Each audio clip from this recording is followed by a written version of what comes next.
Hello à toi et bienvenue dans le podcast de Fundamentals. Si c'est ton premier épisode, je t'explique le concept tout de suite et si c'est pas le cas, merci pour ta fidélité. J'ai la chance de recevoir un ou une invitée avec qui je parle de sa profession. Mais avant tout, ce qui m'intéresse, c'est de comprendre pourquoi la personne que j'ai en face de moi fait ce qu'elle fait. Alors que tu écoutes ce podcast dans ton canapé, ou en train de faire ton sport, ou encore en train de faire les tâches ménagères, je te propose, à la fin de l'épisode, si tu l'as aimé, de le liker et de le partager sur toutes tes plateformes. Encore une fois, je te souhaite la bienvenue dans le podcast de Fundamentals. Hello Julie, bienvenue dans le podcast. Salut Ken, Comment tu vas? très bien et toi? Ça va bien, je te remercie.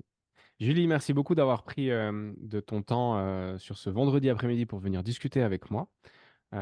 Pour expliquer un peu le contexte aux auditrices et aux auditeurs du podcast, j'ai eu le plaisir de faire ta rencontre au symposium à Nevers. Tu étais assise en face de moi pendant qu'on mangeait.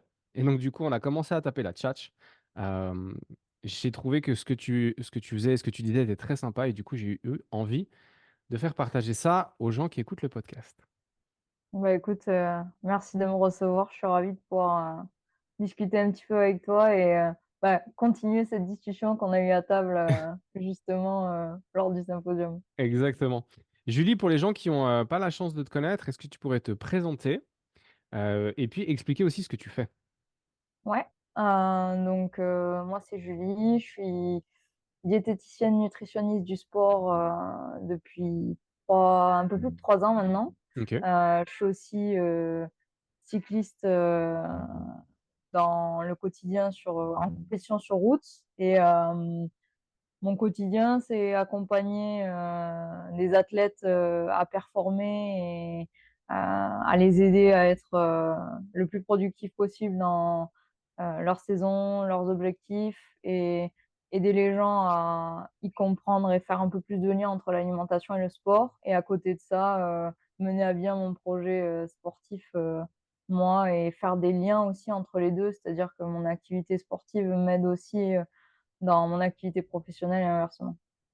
OK. Comment est-ce que, alors il y a plein de choses, à développer là-dessus, mais, on va démarrer sur ça. Comment est-ce que, le lien que tu peux faire entre, ton activité sportive personnelle et ton travail permet de nourrir les 2? Je dirais que ça a démarré quand même, au niveau du travail. Quand j'étais étudiante, on menait beaucoup d'actions professionnelles, où on intervenait dans des structures sportives. Donc ça m'a mis un pied en fait dans, l'environnement sportif, qui se professionnalise et Mmh. derrière, ça m'a ouvert des portes où quand moi je suis devenue, cycliste. J'ai rapidement eu les moyens pour, OK, comment est-ce que à travers la nutrition, je véhicule quelque chose pour que les gens ils m'identifient en tant qu'athlète, mais aussi en tant que professionnel de la nutrition et du coup, comment est-ce qu'ils peuvent se référer à ça? Et c'est vrai que ça fait partie un petit peu du jeu, mais tu vois, souvent les gens, ils ont tendance à te poser des questions quand tu arrives dans un milieu sportif et que tu as une compétence que les autres n'ont pas Mmh. et bah, jouer le jeu, répondre, prendre le temps de, bah, «d'assumer» entre guillemets tes compétences, finalement, ça aide un petit peu à renforcer ces liens-là, quoi. OK, excellent. C'est, si je me rappelle bien, de la conversation qu'on a eue, la nutrition et du coup ton parcours, de formation à travers la nutrition, c'est dans la continuité de ton parcours scolaire. Il y a pas de reconversion professionnelle, tu as toujours fait ça entre guillemets? Ouais, exactement. Dès que, quand j'ai eu 15-16 ans, j'ai commencé à m'intéresser à l'alimentation. Mmh. J'ai eu une éducation nutritionnelle qui était, assez pauvre finalement. Mes parents, ils m'ont pas forcément, éduquée à manger sain, à prendre le temps, à avoir un potager, tu vois? Mais Mmh. c'est vrai que rapidement, moi, j'étais assez sportive, mais hyperactive plutôt. Vraiment, je touchais un peu à tout et je me suis dit: «Waouh, putain, c'est fou quand on prend le temps de petit déjeuner le matin ou que, on mange bien le midi, bah, finalement, tu as un peu plus d'énergie, tu te sens un petit peu mieux, tu es moins fatigué et tes journées, elles passent mieux». Et c'est comme ça que l'idée m'est venue au lycée de me dire: «Ah, c'est hyper intéressant la nutrition» et quand on se retrouve face à l'ordi, dans le cours, de, développement, personnel et orientation professionnelle et qu'on te dit: «Bah, maintenant, il faut que tu décides ce que tu veux faire». je me suis dit: «Bon, est-ce qu'il y a pas des liens ou des choses qu'on peut faire en nutrition?» Et c'est là où j'ai trouvé la formation que j'ai fait, c'est un bachelor en nutrition du sport Mmh. et c'est comme ça que, ouais, c'est comme ça que je me suis vraiment insérée post-bac, dans le milieu de la nutrition, très rapidement. OK. Donc cette découverte à 15-16 ans de: «Ah tiens, si je mets du bon carburant dans le moteur tourne mieux». C'est quoi? C'est le fruit du hasard? Hem, Mouais, je en fait, je pense comment que ça s'est c'est passé? aussi. Parce que c'est vrai que c'est compliqué quand culturellement parlant, dans ta famille, c'est pas quelque chose qui est instruit et qui est passé de génération en génération. Ouais, complètement.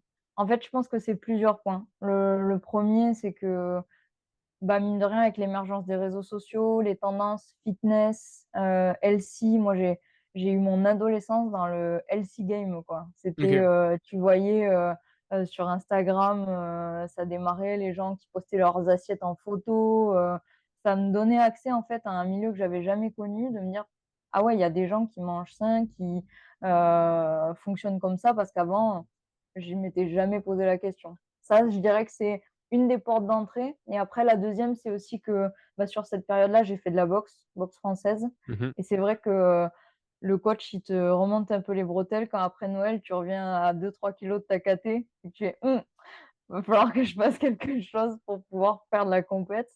Donc là, effectivement, ça m'a, obligée à m'intéresser, à me dire: «OK, quels sont les moyens que tu peux mettre en place pour, bah, revenir à un niveau de forme, plus logique pour faire de la compète, quoi». OK. Donc la savate, tu l'as pratiquée à bon niveau? Tu as combattu du coup? J'ai fait les régionales, les France. Après, à bon niveau, je peux pas dire ça parce que la densité féminine à mon âge, dans ma caté, elle était trop pauvre pour dire que, c'était un niveau d'exigence très élevé. Je m'entraînais 1 fois par semaine, tu vois? Donc c'est Ouais, pas, ouais. c'est j'aurais aimé qu'il y ait un Mmh. peu plus de densité, un peu plus de challenge, mais à l'heure actuelle, l'accès aux France et aux régionaux, c'était avec un entraînement semaine, ça me suffisait. OK, d'accord. Hem, donc en fait, pour le coup, c'est le bon côté des réseaux sociaux parce qu'on a souvent tendance à cracher un peu dessus. Mais du coup, le bon côté des réseaux sociaux, c'est que ça t'a permis de découvrir un monde qui était pas forcément à ta portée ou culturellement dans la famille, alors que si ça avait été il y a 40 ans en arrière, ça aurait été un peu plus complexe. Ouais, complètement. OK, Franchement, complètement. OK. Et donc tu fais cette formation, donc ce bachelor en nutrition, tu sors de formation, du coup tu renchaînes sur quelque chose d'autre parce que tu es aussi diététicienne, c'est 2 diplômes différents? Ouais. OK.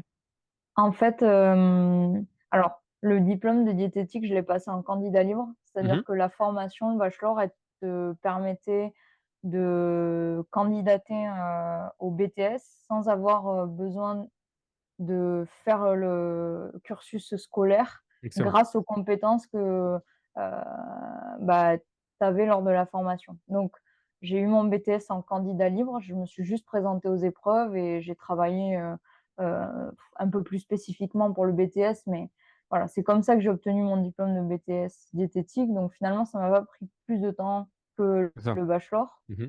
Par contre, à la sortie des études, ce qui était sûr après le bachelor, c'est que je voulais absolument faire le DU avec Denis Richer, en micronutrition. Parce que Mmh. moi, ça a été un vrai pilier pour moi, dans ma réflexion, dans l'approche et les liens que tu peux faire entre physiologie, biochimie humaine, sport et nutrition.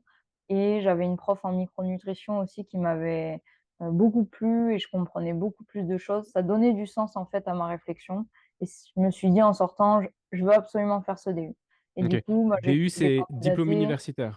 Ouais, exactement. OK. Diplôme universitaire en micronutrition, exercice, sport et santé, je crois. C'est OK. exactement celui-là, qui était à Poitiers. Donc moi, je suis de Toulouse, un peu, je faisais les déplacements et ça m'a permis de compléter ma formation, bachelor où finalement, j'avais eu dans le bachelor, il y a eu beaucoup de portes qui se sont ouvertes, mais pas forcément d'énormément de réponses à mes questions, et je sentais que je manquais encore de bagages, en compétences. OK Co et Comme tout le monde, je pense. le DU, ça a été quoi? C'est une espèce de clé de voûte qui a permis de tout faire tenir ensemble? Ouais, le DU, ça m'a permis de finaliser les liens que j des questions que je me posais pas mal sur, «Oui, mais pourquoi si? Qu'est-ce qui se passe ici?» Là où, on te formalise, à dire: «C'est comme ça et pas autrement» dans le cursus peut-être un peu diététique. Mmh. Moi, j'étais plutôt à la recherche de pourquoi et avoir cette approche qu'on est un petit peu plus finalement holistique, systémique, de dire: «Oui, il y a une problématique, mais au lieu de coller un pansement sur un problème, est-ce que tu peux pas essayer de trouver la cause, quoi?» J'aime ah, c'est j'aime beaucoup cette réflexion, et et c'est très bien que tu te poses ce genre de questions et que tu te sois fait ce genre de réflexion. C'est, alors loin de moi l'idée de cracher sur la médecine moderne parce que déjà je suis pas médecin, donc ce serait très gonflé de ma part. Mais c'est vrai que, la problématique qu'on retrouve souvent, avec, la médecine moderne, c'est que dans le cas de problèmes aigus et pas réglables autrement, bon, bah, c'est très bien d'arriver avec une espèce de bombe de napalm et puis de balancer le truc. Mais c'est vrai que souvent quand on va chez le médecin: «Ah j'ai mal là», bah, en fait prends ça pour ne plus avoir mal, mais on s'intéresse pas le pourquoi du comment tu as mal. Donc, Ouais. cool que tu te sois fait cette réflexion. Fondamentalement, c'est quoi la différence? Et pour le coup, moi, je suis pas du tout formé ni en nutrition, ni en diététique. C'est quoi la différence entre un nutritionniste et un diététicien? Ou une nutritionniste pour le coup et une diététicienne? Alors, le diététicien, c'est celui qui sort du coup, du BTS diététique. Mmh.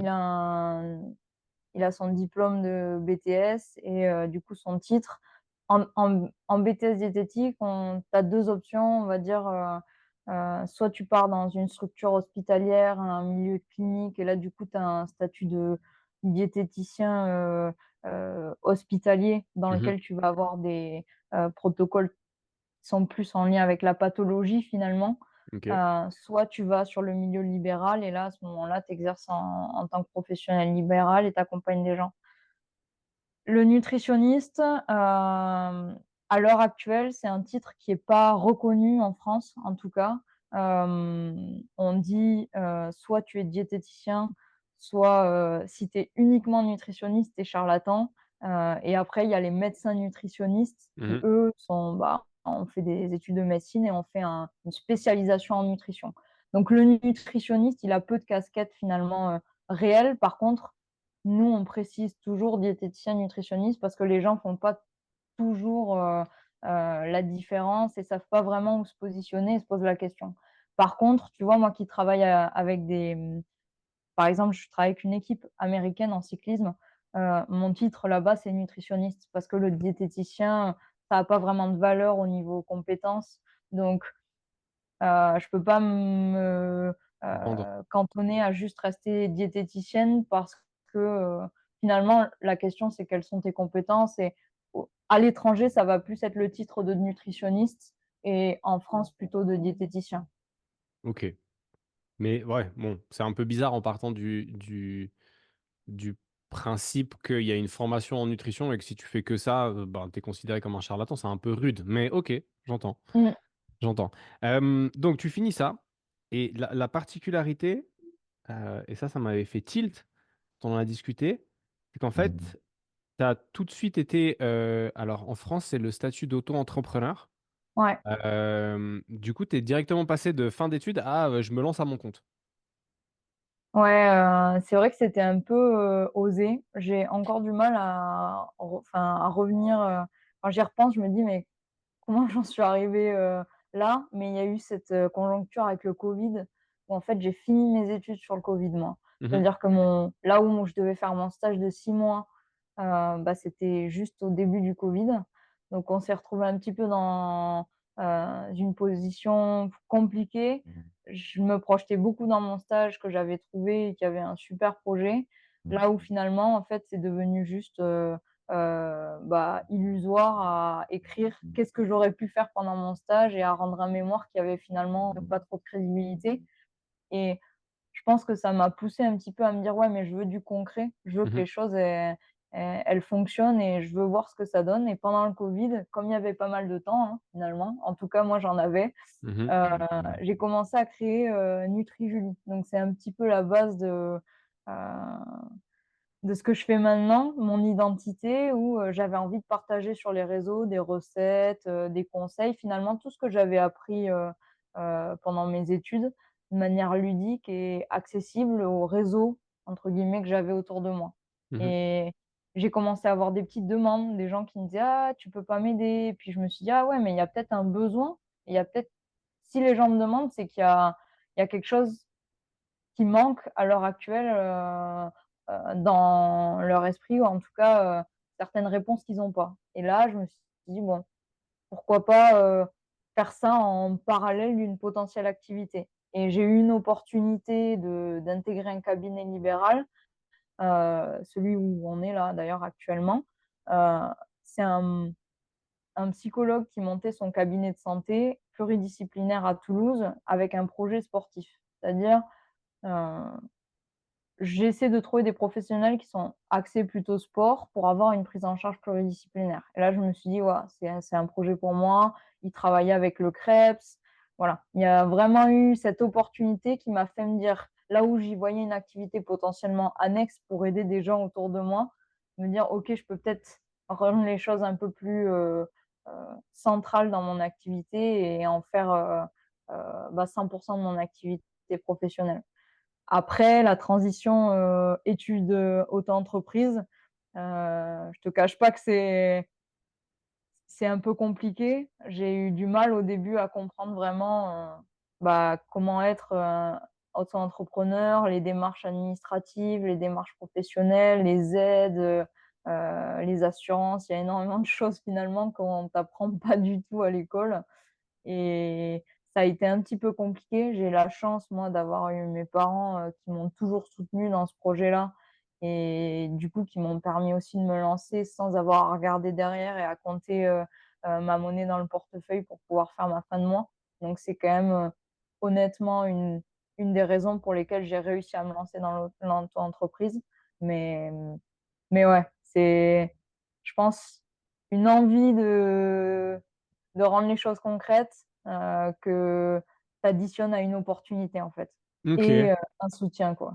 Ouais, donc c'était une des questions que je voulais te poser justement, c'était est-ce que tu avais eu le soutien de ta famille qui, allait, créer un matelas ou un filet de secours, au cas où? Mais donc du coup tu l'as dit. Hem, Comment le lien se fait avec ce psychologue qui ouvre ce cabinet orienté sport et qui veut créer un espace pluridisciplinaire? Parce que du coup tu es, une nutritionniste qui sort de formation, tu as peu ou pas d'expérience de terrain concrète. Ça se passe comment? Comment tu arrives et comment tu te retrouves, en fait, à être prise dans le projet alors qu'on pourrait, tu vois, bêtement penser que,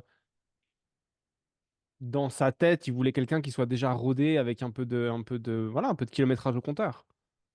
Ouais, pendant les études, on nous avait dit: «Ouais, faut vous faire un profil LinkedIn, ça va vous aider, vous verrez, c'est votre fenêtre professionnelle, c'est hyper important». Chose que j'ai fait sans trop vraiment, savoir pourquoi, et puis il s'avère que, ce psy, il m'a contacté via LinkedIn. Je me souviendrai toute ma vie, j'étais sur un parking, je revenais de mes courses, je reçois un message justement de ce gars. Il me dit: «Écoute, ton profil, il m'intéresse, est-ce qu'on peut s'appeler? Parce que moi je cherche, des gens comme toi, plutôt jeunes, avec beaucoup d'ambition, dans le milieu du sport, ton profil, il a l'air de correspondre, à». Et c'est comme ça qu'en fait, finalement, je pense que pas mon manque d'expérience, mais peut-être ouais, ma jeunesse avec, mes ambitions, ça l'a convaincu, de me faire adhérer au projet, quoi. Excellent. Bah, c'est super cool. Mais bon, parce qu'en amont, tu as quand même, mis en place ce qu'il fallait. Heu J'aimerais qu'on s'arrête 2 secondes sur ce profil LinkedIn parce que c'est vrai qu'on a souvent tendance à conseiller, alors aux jeunes, coachs, enfin aux aux jeunes coachs, dans le sens pas par rapport à leur âge, mais par rapport à leur activité professionnelle, de développer les réseaux sociaux, de se mettre sur Instagram, éventuellement sur TikTok, suivant les tranches d'âge qu'ils veulent cibler. Tu avais mis quoi sur ton profil LinkedIn et est-ce qu'il était nourri? Enfin voilà, comment est-ce que tu avais fait ça? Alors, je dirais pas nourri et je pense que même encore actuellement, j'ai du travail à faire là-dessus. Mais disons que c'était une bonne vitrine. OK. J'avais fait en sorte que ce soit mon CV professionnel, quoi, et de mettre à minima mes expériences et comme je te disais, dans les études, on a été, un peu, lâchés dans le milieu professionnel de manière ponctuelle, de façon à vraiment, apprendre ce que c'est que d'avoir des compétences théoriques, mais de savoir aussi les mettre en pratique et du coup, ben, par des petites interventions dans des clubs, mes stages, mon ouais, tout le petit bagage que je me suis créé sur 3 ans, finalement, je pense que j'ai réussi à le mettre suffisamment en avant sur mon profil, Mmh. pour que, ça puisse répondre à certains critères, en tout cas. Mais ouais, c'était vraiment j'ai pas forcé le destin en me disant: «C'est absolument» tu sais, parfois tu vois certaines personnes, open to work qui sont vachement dans la recherche de travail, d'opportunités, pas d'essayer de forcer le destin, mais un peu dans cette démarche-là. Mmh. Moi, j'étais plus, voilà ce que j'ai fait, je m'expose pas plus que ce que j'ai réalisé et je cherchais honnêtement, je pensais même pas que LinkedIn, ça allait m'apporter, ce genre de choses. Quand j'ai reçu le message, j'ai halluciné, j'ai dit: «Waouh!» mais j'ai même cru au début que c'était, tu sais, une blague, quoi. Je me dis: Mmh. «Ouais, le gars, il veut juste, discuter» ou tu sais jamais, hein, la Mmh. limite des réseaux sociaux. Mais finalement, c'était une bonne opportunité. OK. Donc plutôt que de dire sur les réseaux sociaux que tu étais compétente, tu as mis des, hem, tu posté des choses qui montraient que dans ce que tu f qui montraient les qualités que tu as dans ton travail. Je pense, ouais. OK, intéressant. Parce qu'on voit, hein, souvent sur les réseaux sociaux: «Moi, je sais faire ci, moi, je sais faire ça, nanana, nanana» et OK, mais en fait, montre-le plutôt que de le dire, donc c'est cool. OK. Et donc, démarre dans ce cabinet, c'était il y a combien de temps en arrière? Là, on est en 2024, on est le 7 juin. Ouais, C'était il y a combien de le temps en arrière? 6 avril 2021. 6 avril 2021. OK. Ouais. Et donc tu démarres, les comment se passent les premiers clients? Comment arrivent les premiers clients, les premières clientes? Est-ce que tu coaches directement des sportifs? Est-ce que tu as quand même aussi monsieur et madame tout le monde? Raconte-nous un peu ça avant qu'on passe à l'équipe de cyclistes que tu coaches aux États-Unis. Alors, j'ai démarré Nutri-Julie en octobre 2020. Mmh. Donc, entre le moment où finalement c'était toute la durée des travaux du cabinet, parce que le cabinet était nouveau, j'ai commencé à voir des gens, mais je leur donnais rendez-vous dans des cafés. Donc, Mmh. déjà, j'ai eu un petit peu cette expérience de me retrouver face à quelqu'un et bah, OK, c'est toi le professionnel et bah, c'est à toi de bosser maintenant, quoi. OK, Et et juste je te coupe, tu peux nous raconter le premier rendez-vous, comment tu te sens? Voilà, c'est quoi les émotions qui t'habitent? C'était quoi le ah bah, feeling? je pense, c'est un mélange entre stress et excitation, appréhension aussi d'en dire trop, de pas en dire assez, de savoir se situer par rapport à la personne. Moi, l'avantage, c'est que comme c'était un petit réseau, c'était des gens que je connaissais déjà, donc finalement, tu as une barrière qui se brise sur, l'appréhension de connaître la personne que tu as en face et je pense que j'ai toujours adoré échanger avec les gens et Mmh. leur transmettre des choses et ça a facilité un peu plus, ma première discussion avec mon premier patient, parce que, je savais pourquoi il venait et du coup et comme c'était en lien avec le sport et que, bah, si demain j'ai une discussion avec quelqu'un, mon objectif ça va être, d'échanger sur le sujet parce que ça me passionne. Finalement, j'ai plus vu ça comme une discussion qui a amené, de l'aide que vraiment, une consultation, parce que ouais, sinon c'était vraiment beaucoup de stress, tu perds un peu tes mots, tu les mâches, c'est pas forcément évident. Mais OK. encore, on avait été bien préparés pendant mon bachelor parce que, on avait beaucoup d'oraux, où on était confrontés à des situations de stress, donc en fait, ça te prépare quand même un minimum à avoir, un peu de gestion de tes émotions, Mmh. sinon tu peux pas faire un métier comme ça. Mmh. OK.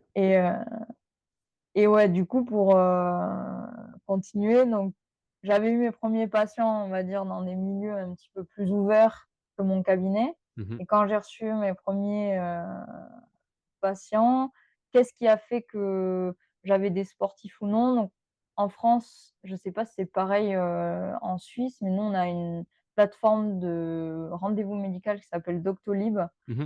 Et quand tu es diététicien, tu vois, j'aurais pas eu le BTS diététique malgré mon bachelor, j'aurais pas pu être sur cette plateforme. OK. Mais du coup, en tant que diététicien, j'ai le droit d'être présente sur Doctolib, et ça te donne une crédibilité professionnelle énorme. C'est les gens, quand ils vont sur Doctolib, ils prennent rendez-vous avec un professionnel de santé. Mmh. Donc ça a été, on va dire, un référencement géographique qui m'a permis d'avoir, une certaine diversité de patients dès le début de mon activité. Donc les gens, ils prenaient plus rendez-vous parce que j'avais des dispos, parce que j'étais pas loin, et j'avais fait en sorte de pas me fermer uniquement au sport parce que, Mmh. bah, il faut bien vivre aussi. Et c'est vrai que me réduire à un microcosme qu'est le s que un micro-monde qu'est le sportif et la nutrition du sportif, je trouvais ça un peu trop risqué. Donc au début, j'ai fait vraiment monsieur et madame tout le monde, comme des sportifs, je dirais que c'était à part égale à peu près, à ce moment-là. OK. La plateforme de référencement, c'est comme un annuaire, sur Ouais, lequel, tu apparais, et donc si les gens recherchent, diététicien nutritionniste à Toulouse, c'est là que ça sort? exactement, et c'est une OK. prise de rendez-vous aussi, c'est un OK. agenda, OK, cool. Ah ouais, pratique, pratique. super pratique. OK. Aujourd'hui, tu accompagnes, combien de personnes? Est-ce que tu les vois régulièrement? Est-ce que c'est juste une consultation one shot et tu les revois plus? Hem, voilà, c'est ta semaine ressemble à quoi en termes de consultation? Alors moi, faut savoir qu'avec mon double projet vélo, boulot, je consulte 3 jours par semaine en cabinet, le Mmh. lundi, le mercredi et le vendredi. Et parfois, et de plus en plus, je fais des visios le mardi et le jeudi après mes entraînements pour les gens qui sont pas forcément sur la région toulousaine. OK. Ça représente entre, 15 et 20 consultations par semaine OK. qui sont d'à peu près environ 1 heure et quart, plus tout un travail derrière de, rédaction de dossier, d'information en fonction de la personne que j'ai en face. Donc ça, c'est un petit peu pour le côté, organisationnel. Et les personnes, je les vois jamais en one shot. C'est-à-dire que moi, pour moi, ma manière de travailler, c'est de l'accompagnement. Mmh. C'est Oui, je te donne des informations, mais c'est le temps et l'investissement qui va faire la réussite. OK. Autrement, heu sans accompagnement, ça peut arriver, hein, il y a des gens qui viennent et qui viennent juste chercher une information. Je me rends compte que c'est quand même beaucoup plus difficile d'arriver à mettre les choses en place parce que finalement, entre ce que tu penses faire et la réalité, il y a toujours un monde, surtout dans l'assiette. Mmh. Et d'autant plus maintenant où j'ai 90 à 95 de ma patientèle qui est sportive, heu l'accompagnement, il prend du sens parce qu'on démarre, et j'aime démarrer en travaillant sur la base nutritionnelle de l'athlète, refaire un petit peu le quotidien et voir ce qui se passe déjà, heu, dans l'assiette de manière journalière, et derrière, on construit au fur et à mesure des principes, des protocoles, des routines de façon à ce que, en fonction des objectifs, les choses, elles se mettent en place au fur et à mesure. Et finalement, les athlètes, ou sportifs, je les appelle, ça dépend, mais peu importe, C'est des gens qui, à mon sens, ont aussi besoin de routine et de régularité dans leur, vie quotidienne pour arriver à mettre en place des projets et progresser dans leur sport et leurs objectifs et je pense que je m'intègre dans cette routine finalement et Mmh. avoir des rendez-vous réguliers de l'ordre de 4 à 6 semaines à peu près. Pour les plus réguliers, je vais les voir tous les mois et les ceux qui vont avoir un peu plus d'autonomie, je vais les voir toutes les 6 semaines à 2 mois.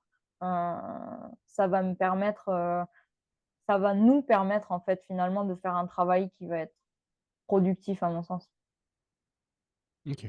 C'est qui le c'est qui le client, enfin le client, c'est qui le patient ou la patiente de base, la plus compliquée? C'est le sportif ou c'est monsieur et madame tout le monde?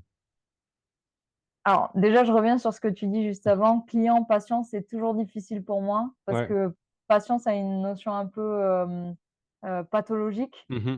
mais et client, un peu plus business. C'est vrai que j'ai toujours un peu du mal à me positionner, donc il Je se peut que mais je dise les je 2. ouais, Moi, j'aime bien dire les athlètes, tu vois? ouais, Au moins je voilà. me mouille pas, Non, mais j'ai des collègues coachs qui, en fait, parlent d'élèves quand ils parlent de ah leurs ouais. clients. Moi, je parle de clients, tu as des coachs qui parlent de patients, enfin, c'est, voilà, donc ne sachant jamais trop quoi dire, alors je vais reformuler ma question. C'est qui le plus compliqué à accompagner? C'est un ou une athlète ou c'est un ou une monsieur ou madame tout le monde?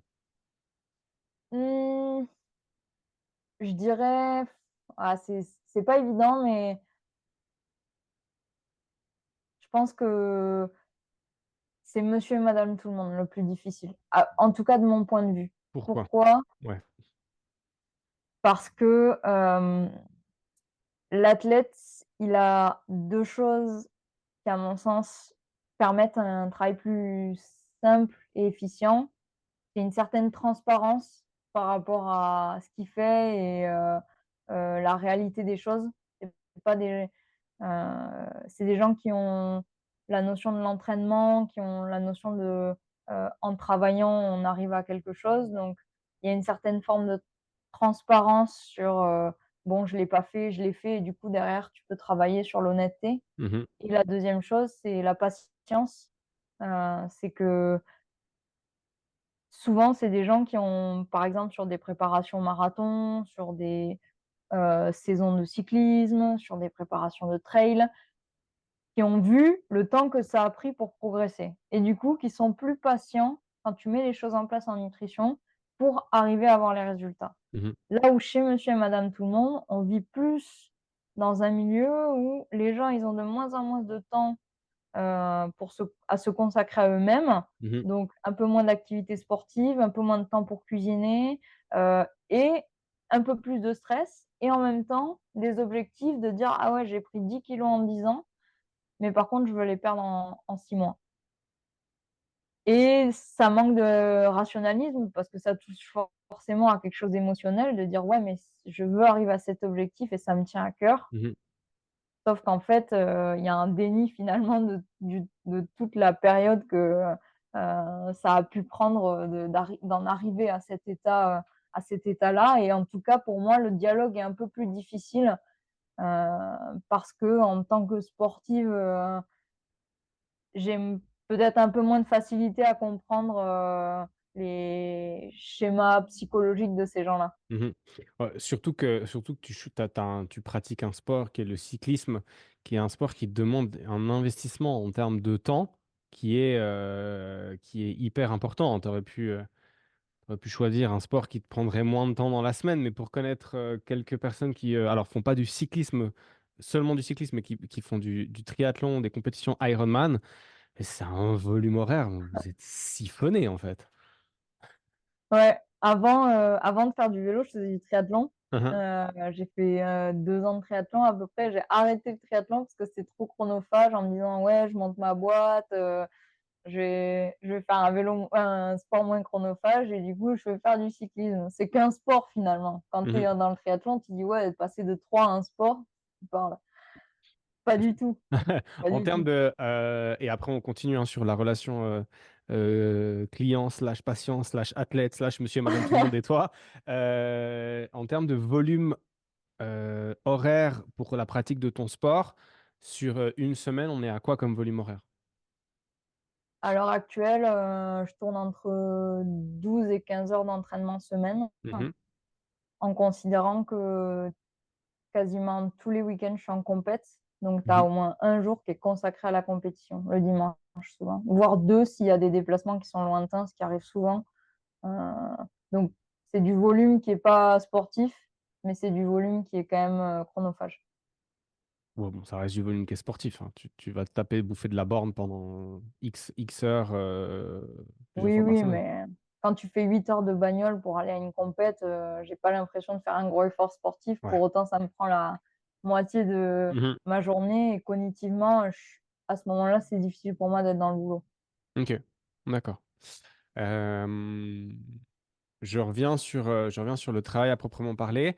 Est-ce que, selon toi, le fait que l'athlète ait une finalité de performance facilite l'intégration des conseils que tu lui donnes et la discipline à appliquer ces conseils-là, versus, et c'est horrible ce que je vais dire, mais monsieur et madame tout le monde qui n'a en fait qu'un objectif de santé? Oui, clairement. Clairement parce que je pense que les gens qui ont des objectifs de santé, ils touchent pas vraiment du doigt l'objectif. Il est plus long terme, il est plus flou et du coup, ça rend, le travail un peu moins important et Mhm, l'investissement, on va dire qu'il peut être nuancé. «Ah ouais, mais bon, si c'est pas grave ce week-end, de toute façon, mon objectif, il est» enfin, tu vois, il est pas touchable du doigt. mhm, Alors que le sportif qui a sa compète, le 17 juin et ben, s'il rate son entraînement, 3 semaines avant et qu'il sait que c'est l'entraînement clé avant l'affûtage, il va avoir beaucoup de regrets. Donc il va y aller, il va pas se poser la question. Donc forcément, les conseils que tu vas donner en nutrition, bah, clairement, quand tu donnes une notion de temporalité et bah, de finalement d'objectifs, sportifs, personnels et qui amènent derrière un accomplissement et une fierté, clairement ça facilite, mhm. la transmission de conseils, quoi, c'est sûr. Est-ce que du coup, la solution quand on accompagne monsieur et madame tout le monde, et puis je pense que le conseil, il est bon autant pour les coachs sportifs, les personal trainers ou les préparateurs physiques ou les nutritionnistes qui accompagnent, voilà, monsieur et madame tout le monde dans leur quotidien, de santé. Est-ce que du coup, on ne devrait pas, pour faciliter cette mise en place de la discipline, peut-être découper les objectifs en les gros objectifs en des objectifs plus petits? Ouais, complètement. Pour moi, c'est clairement la clé de la réussite de la transmission d'infos et de l'accomplissement parce que, bah, en tout cas, moi, c'est comme ça que je travaille maintenant, Mmh. parce que j'ai compris au fur et à mesure, que c'était possible, heu, d'arriver à impliquer les gens un peu plus dans leur santé personnelle en leur donnant, heu, comme je te disais, quelque chose à touchable du doigt Mmh. et en leur disant: «Tu vas voir que je te donne un exemple, mais en mangeant plus de protéines le matin, bah, dans ton après-midi, tu auras moins faim». Et ça, c'est quelque chose qu'ils vont pouvoir voir, matérialiser et qui derrière leur donneront du sens pour continuer à travailler. Alors Mmh. que si tu dis: «Oui, heu manger 5 fruits et légumes par jour, ça t'aidera à vivre un peu plus longtemps». Ouf, ouah, c'est tellement flou. Ouais, OK, super.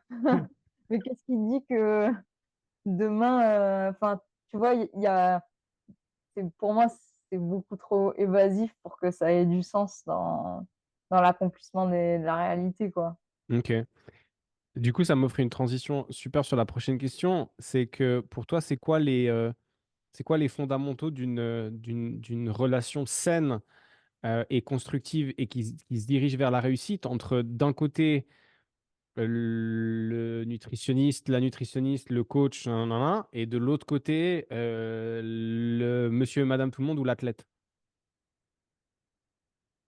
Hem, la réussite de l'échange, tu veux dire, ou de la Ben, alors communication? ouais, la réussite de l'échange qui forcément, si l'échange est qualitatif, va quand même beaucoup plus faciliter le fait que la personne qui doit mettre en place va atteindre ses objectifs. Pour moi, je dirais qu'il faut de la transparence et de la confiance. Ça, c'est hyper important pour que, le message que tu fasses passer, il soit bien reçu et que la personne, elle ait pas de honte à te Mhm, dire, ce qu'elle ressent ou ce qu'elle a fait. Une certaine empathie, qualité d'écoute, honnêtement, plus tu es à l'écoute de la personne que tu as en face, plus derrière ça permet un climat, de transmission d'informations qui, à mon sens, est plus logique parce que les gens ont besoin de se sentir écoutés, mhm. dans un monde où finalement tout va très vite et il y a beaucoup de spécialistes dans la médecine qui ont malheureusement peu de temps à consacrer à leurs patients. Moi, c'est vrai que je prends le temps et ça, c'est un des points hyper importants dans ma pratique, c'est prendre le temps d'écouter, de comprendre qui j'ai en face, et de trouver le bon cheminement pour arriver à ce que l'information que je veux passer, elle passe. Et ça, c'est pas à la personne de comprendre comment l'entendre et de trouver un moyen de l'entendre, mais c'est une partie de mon boulot, c'est de comprendre qui j'ai en face et de trouver le moyen de transmettre l'information que je veux. Ok, intéressant. Donc ouais, c'est ça, je dirais si l'écoute, la confiance et l'investissement. Ce seraient les 3, on va dire, les 3 bases qui font que, le travail et la relation entre, le, le professionnel et la personne, elle fonctionne. Ok, donc du coup, la bonne relation, enfin, la relation constructive, c'est une relation où tu es à l'écoute, la personne, elle peut te faire confiance et où tu consacres du temps, euh, euh, mais pas juste du temps où tu es en mode musique d'ascenseur dans ta tête, du temps actif, de travail actif. Ouais, complètement. Ok. Euh, Tu travailles avec une équipe de cyclisme féminin aux États-Unis, c'est juste? Ouais. Ok. Alors, plusieurs questions par rapport à ça. C'est quoi le niveau de l'équipe? Un, deux, comment est-ce que Nutri-Julie est arrivée à s'occuper d'une équipe de cyclistes féminins aux States?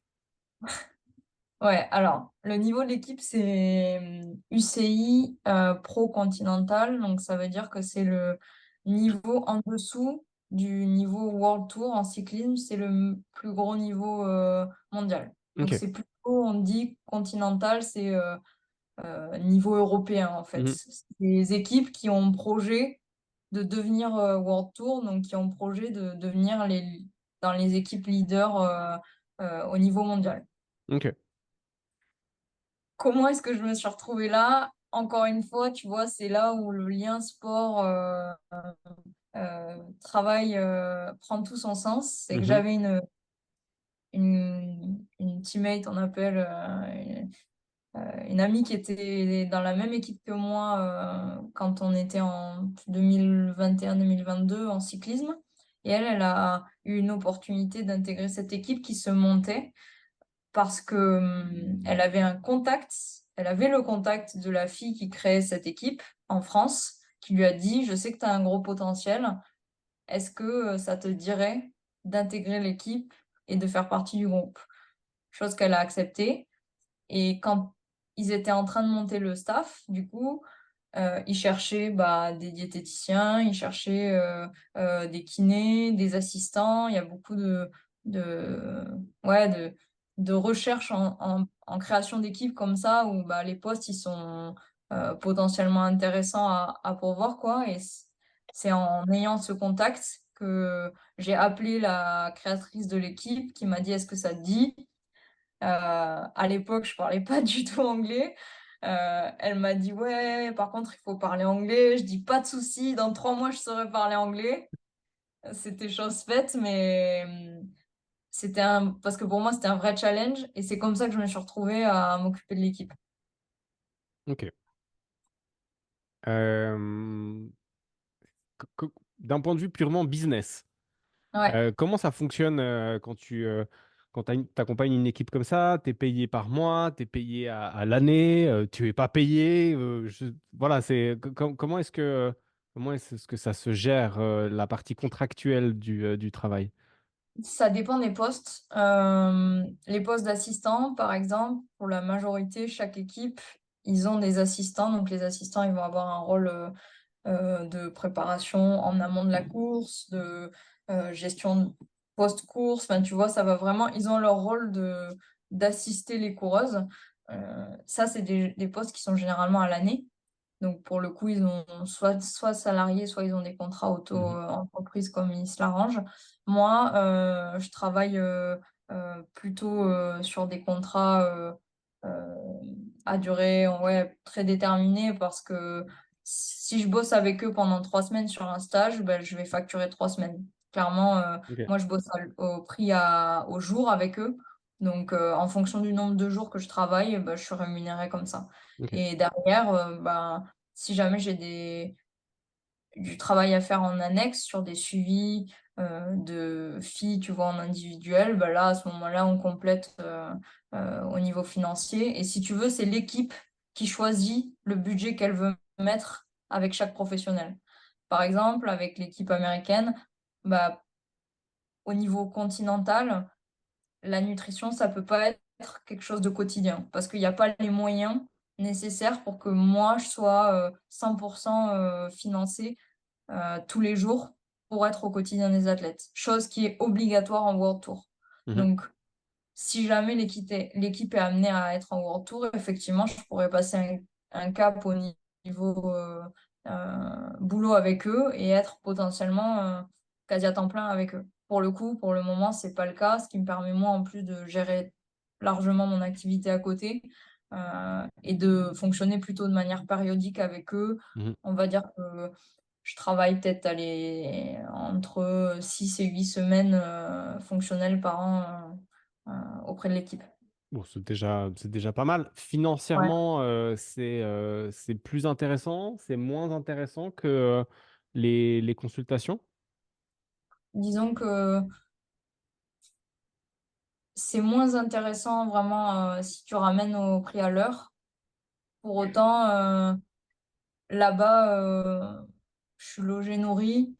Donc, quand il y a des déplacements, donc finalement, ça fait pencher un peu la balance Mmh. sur un peu plus positif. Je peux m'entraîner comme je veux. Ça, c'est quelque chose que j'ai pas contractualisé avec eux, mais en tout cas, manière verbale, parce qu'ils sont aussi au courant de mon projet.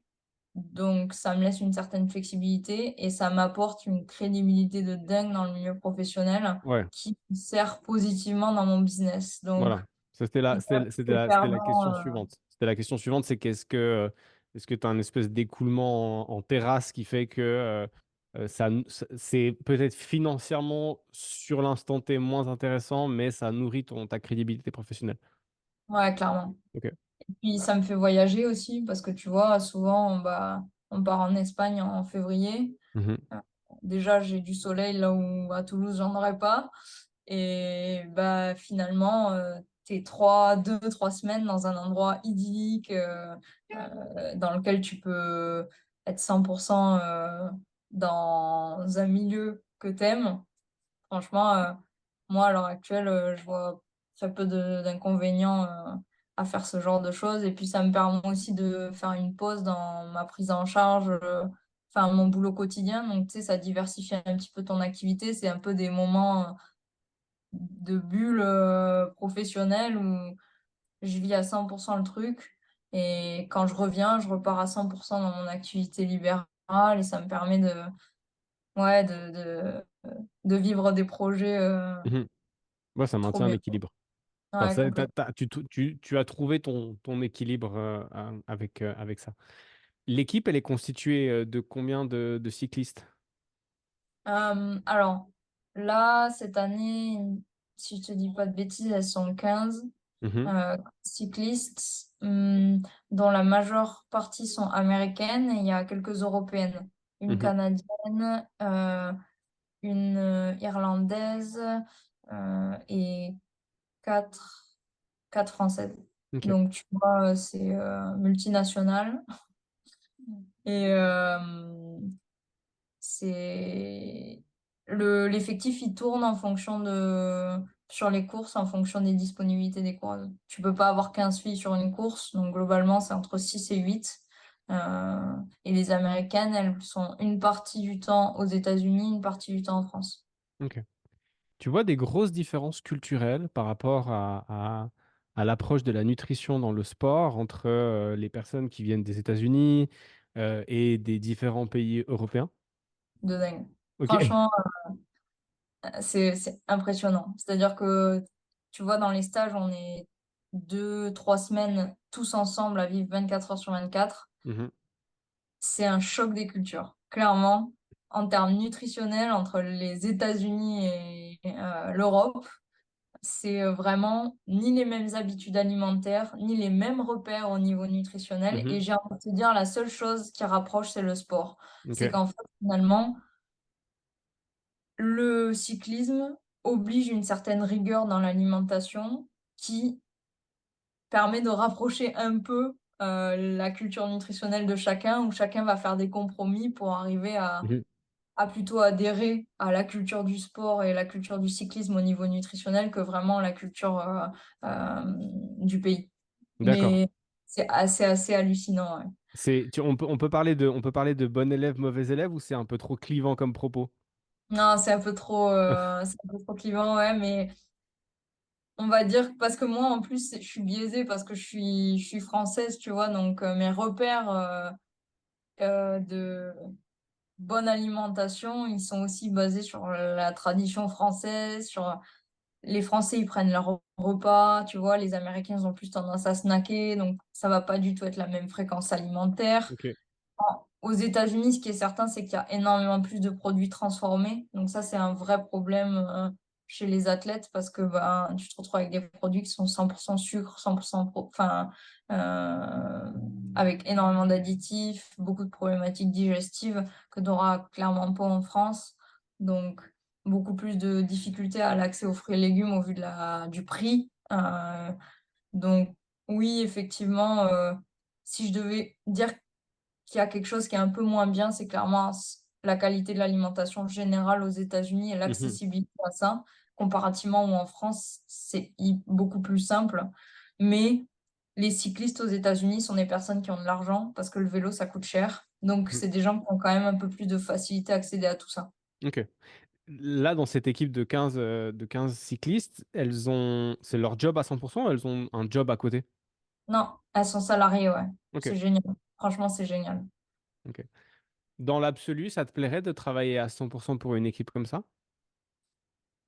Franchement, c'est compliqué parce que il y a une partie de moi qui me dit j'adorerais vivre à 100% pour l'équipe, mais dans des projets comme ça, tu mets 100% de ta personne de côté, que ce soit projets sportifs, projets sociaux, familiaux, parce qu'en fait, c'est des déplacements permanents. Mhm. C'est beaucoup de jours de course, tu vois, tu as des déplacements toutes les semaines en fait, tu es en déplacement. Finalement, les moments chez toi, ils sont tellement limités que quand tu adhères à ce projet, tu mets 100% de ta personne Ok. pour l'équipe. Donc, disons que en- si j'ai l'opportunité, je me poserai 2 fois la question, de par ben, mon boulot, ma vie perso, me dire est-ce que ça vaut le coup, quoi. Mhm. Ok. Ce serait pas. Ouais, en fait, si. Alors, tu m'arrêtes hein, si j'ai faux, mais professionnellement parlant, ce serait ouf. Mais humainement et personnellement parlant, ouais, Nutri-Julie serait super content, mais Julie, peut-être pas forcément. Ouais, c'est ça. Ok, j'entends. Euh, pour continuer sur cette gestion d'équipe, il y a un parallèle qu'on peut faire entre santé et performance physique. Euh, c'est quoi ton approche et comment tu gères ça avec des athlètes qui peut-être parfois ont le curseur qui est un petit peu trop orienté performance au détriment de leur santé? Voilà, comment est-ce que tu retrouves un juste milieu? Comment est-ce que tu pallies à ça? C'est quoi ta stratégie? Chez ces athlètes, souvent, ce qui t'amène à leur rencontre, c'est qu'ils ont soit déjà pris le mur une fois, Mhm. et du coup, ben, à ce moment-là, ils sont pas encore prêts à accepter. que la nutrition peut être une des solutions et du coup, c'est à toi de trouver la bonne porte d'entrée pour leur faire face à aux problèmes et du coup les sensibiliser à ça en se disant bon bah tu vois ce qui t'est arrivé. Tu l'as vu le mur? Si c'est pas ça si c'est pas, tu bossé physiquement, tu étais prêt physiquement, OK, tu dors bien, OK, tu t'hydrates comment, OK. Bon, bah, si tu as eu un problème, c'est quoi ce qui reste comme facteur, tu vois? Mmh. Et à ce moment-là, bah, tu crées un peu le lien malgré eux, donc mais souvent, il faut qu'il y ait eu une remise en question déjà, hein, immédiate suite à un problème et je dirais que la 2e, méthode, c'est, plutôt d'identifier la personnalité que j'ai en face pour arriver à ce que l'alimentation devienne, par exemple, juste un élément de la performance pure et que tu dissocies ça, juste de, par exemple, heu, un comportement, une habitude, que tu vas avoir au quotidien et dire pour te donner un exemple concret, heu, c'est pas mange, je sais pas, des régulièrement sur le vélo pour avoir, suffisamment d'énergie. C'est OK, mange 60 grammes de glucides par heure pour que ta performance au seuil 1, elle augmente de 20 watts, tu vois? Et c'est d'être, heu, Factuel. ouais, factuel, d'aller dans le chiffre et la performance bah, pour parler le même langage finalement. Parce qu'il y en a pour qui, quand la nutrition, ils s'y intéressent pas, c'est juste parce que, ils s'en fichent et s'ils n'ont pas eu l'opportunité d'être confrontés à des problématiques en lien avec ça, bah, à ce moment-là, tu parles le même langage qu'eux et ça passe un peu mieux. Et encore une fois, dans cette prise en charge et athlète ou monsieur et madame tout le monde et dans le nutrition comme dans la nutrition, pardon, comme dans le coaching sportif, il y a une part de psychologie qui est importante. Clairement. OK. Je pense que toi comme moi, une partie de notre métier, c'est Comprendre la comment ça fonctionne dans la tête des gens. et c'est de comprendre comment ça fonctionne dans la tête des gens, comprendre qui tu en face Mmh. et quelle analyse tu vas pouvoir faire pour, transmettre le mieux ton message, quoi. Mmh. Clairement. Alors du coup là, transition à la machette, mais je pense que c'est le bon moment de poser cette question. Hem C'est quoi une valeur qui est importante pour toi, Julie, et qui est aujourd'hui nourrie et satisfaite, à travers l'activité professionnelle que tu as? Hem, c'est pas une question facile, Non, mais, c'est pas le but. mmh, je dirais, l'entraide peut-être. Mmh, cool. Ouais, c'est important pour moi de faire plaisir aux autres et d'aider les gens à se sentir plus heureux Mmh. et plus épanouis dans leur vie. C'est vraiment, un de mes leitmotifs. C'est plus les gens autour de moi sont heureux, plus ça nourrit mon bonheur personnel. Mais ça dans le pro comme dans le perso? Ouais, OK. clairement. Moi, mon objectif dans le perso, quand il y a des anniversaires, c'est de trouver le cadeau, le plus tu vois, Bah, pas tu forcément le le truc plus cher, qu'elle se mais la personne se dise: «Elle a réfléchi».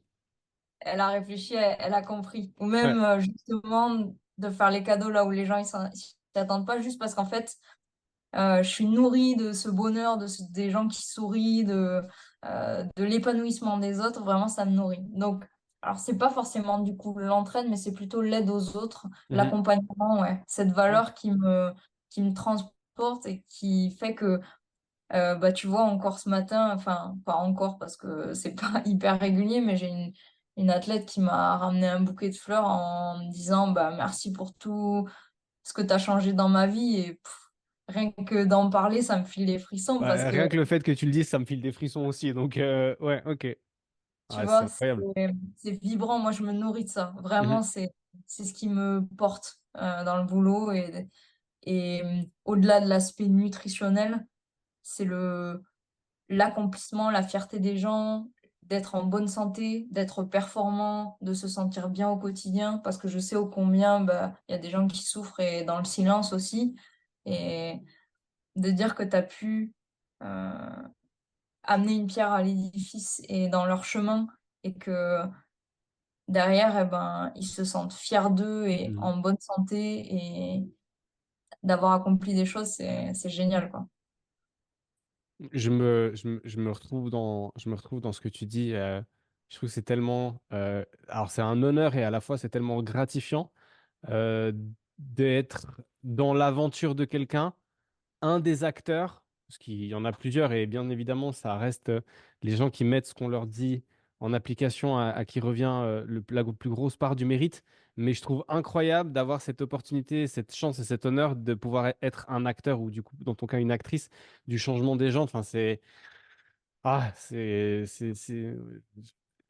difficile de trouver des mots justes pour exprimer tout ce que moi, ça me fait ressentir. Ouais. Ok. Mais donc, l'aide à l'autre et. Ok. Tu cherches à accomplir quoi à travers ton travail?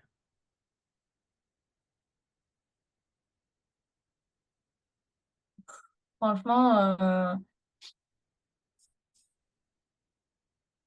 je cherche à m'accomplir déjà. Ça, c'est Ah, quelque chose d'important. ok, cool. Et, Et cet accomplissement, il passe par quoi? bah, ça fait lien à ce que tu me demandais juste avant. Mhm, Il passe par le progrès mhm, des athlètes que je suis, la réussite, l'apprentissage, parce que même s'il n'y a pas de réussite de leur point de vue, il y a toujours un apprentissage. Et la transmission pour élever un petit peu tout le niveau vers le haut, tu vois? Faire en mhm. sorte que les gens, la nutrition a tendance à, à aller vers le bas à l'heure actuelle par le mode de vie vers lesquels on avance et vers la rapidité, l'ultra-transformation, le, la dégradation de la qualité de nos aliments. Et moi, je cherche à, dans mon boulot, essayer de faire en sorte que tous les gens que j'ai l'opportunité de croiser, la chance de croiser, eh ben, si je peux les aider à changer d'avis sur le sujet, à considérer l'alimentation comme quelque chose qui va aider leur vie, bah, c'est comme ça que je vais accomplir mes objectifs, quoi. C'est très joli tout ce que tu dis là. J'aime beaucoup. C'est C'est plein. pas évident de mettre des C'est mots sur. Non, bien sûr, bah, surtout que ça, c'est des choses des fois, on a même de la peine à définir par nous-mêmes. Et puis en général, ça nous prend aux tripes et c'est émotionnel et ça remue plein de choses. Mais je trouve ça bienveillant et globalement, amener les gens. Ma femme m'a dit un truc très juste, je crois que c'était lundi matin. Elle m'a dit manger sainement et faire du sport, c'est une preuve d'amour envers soi-même.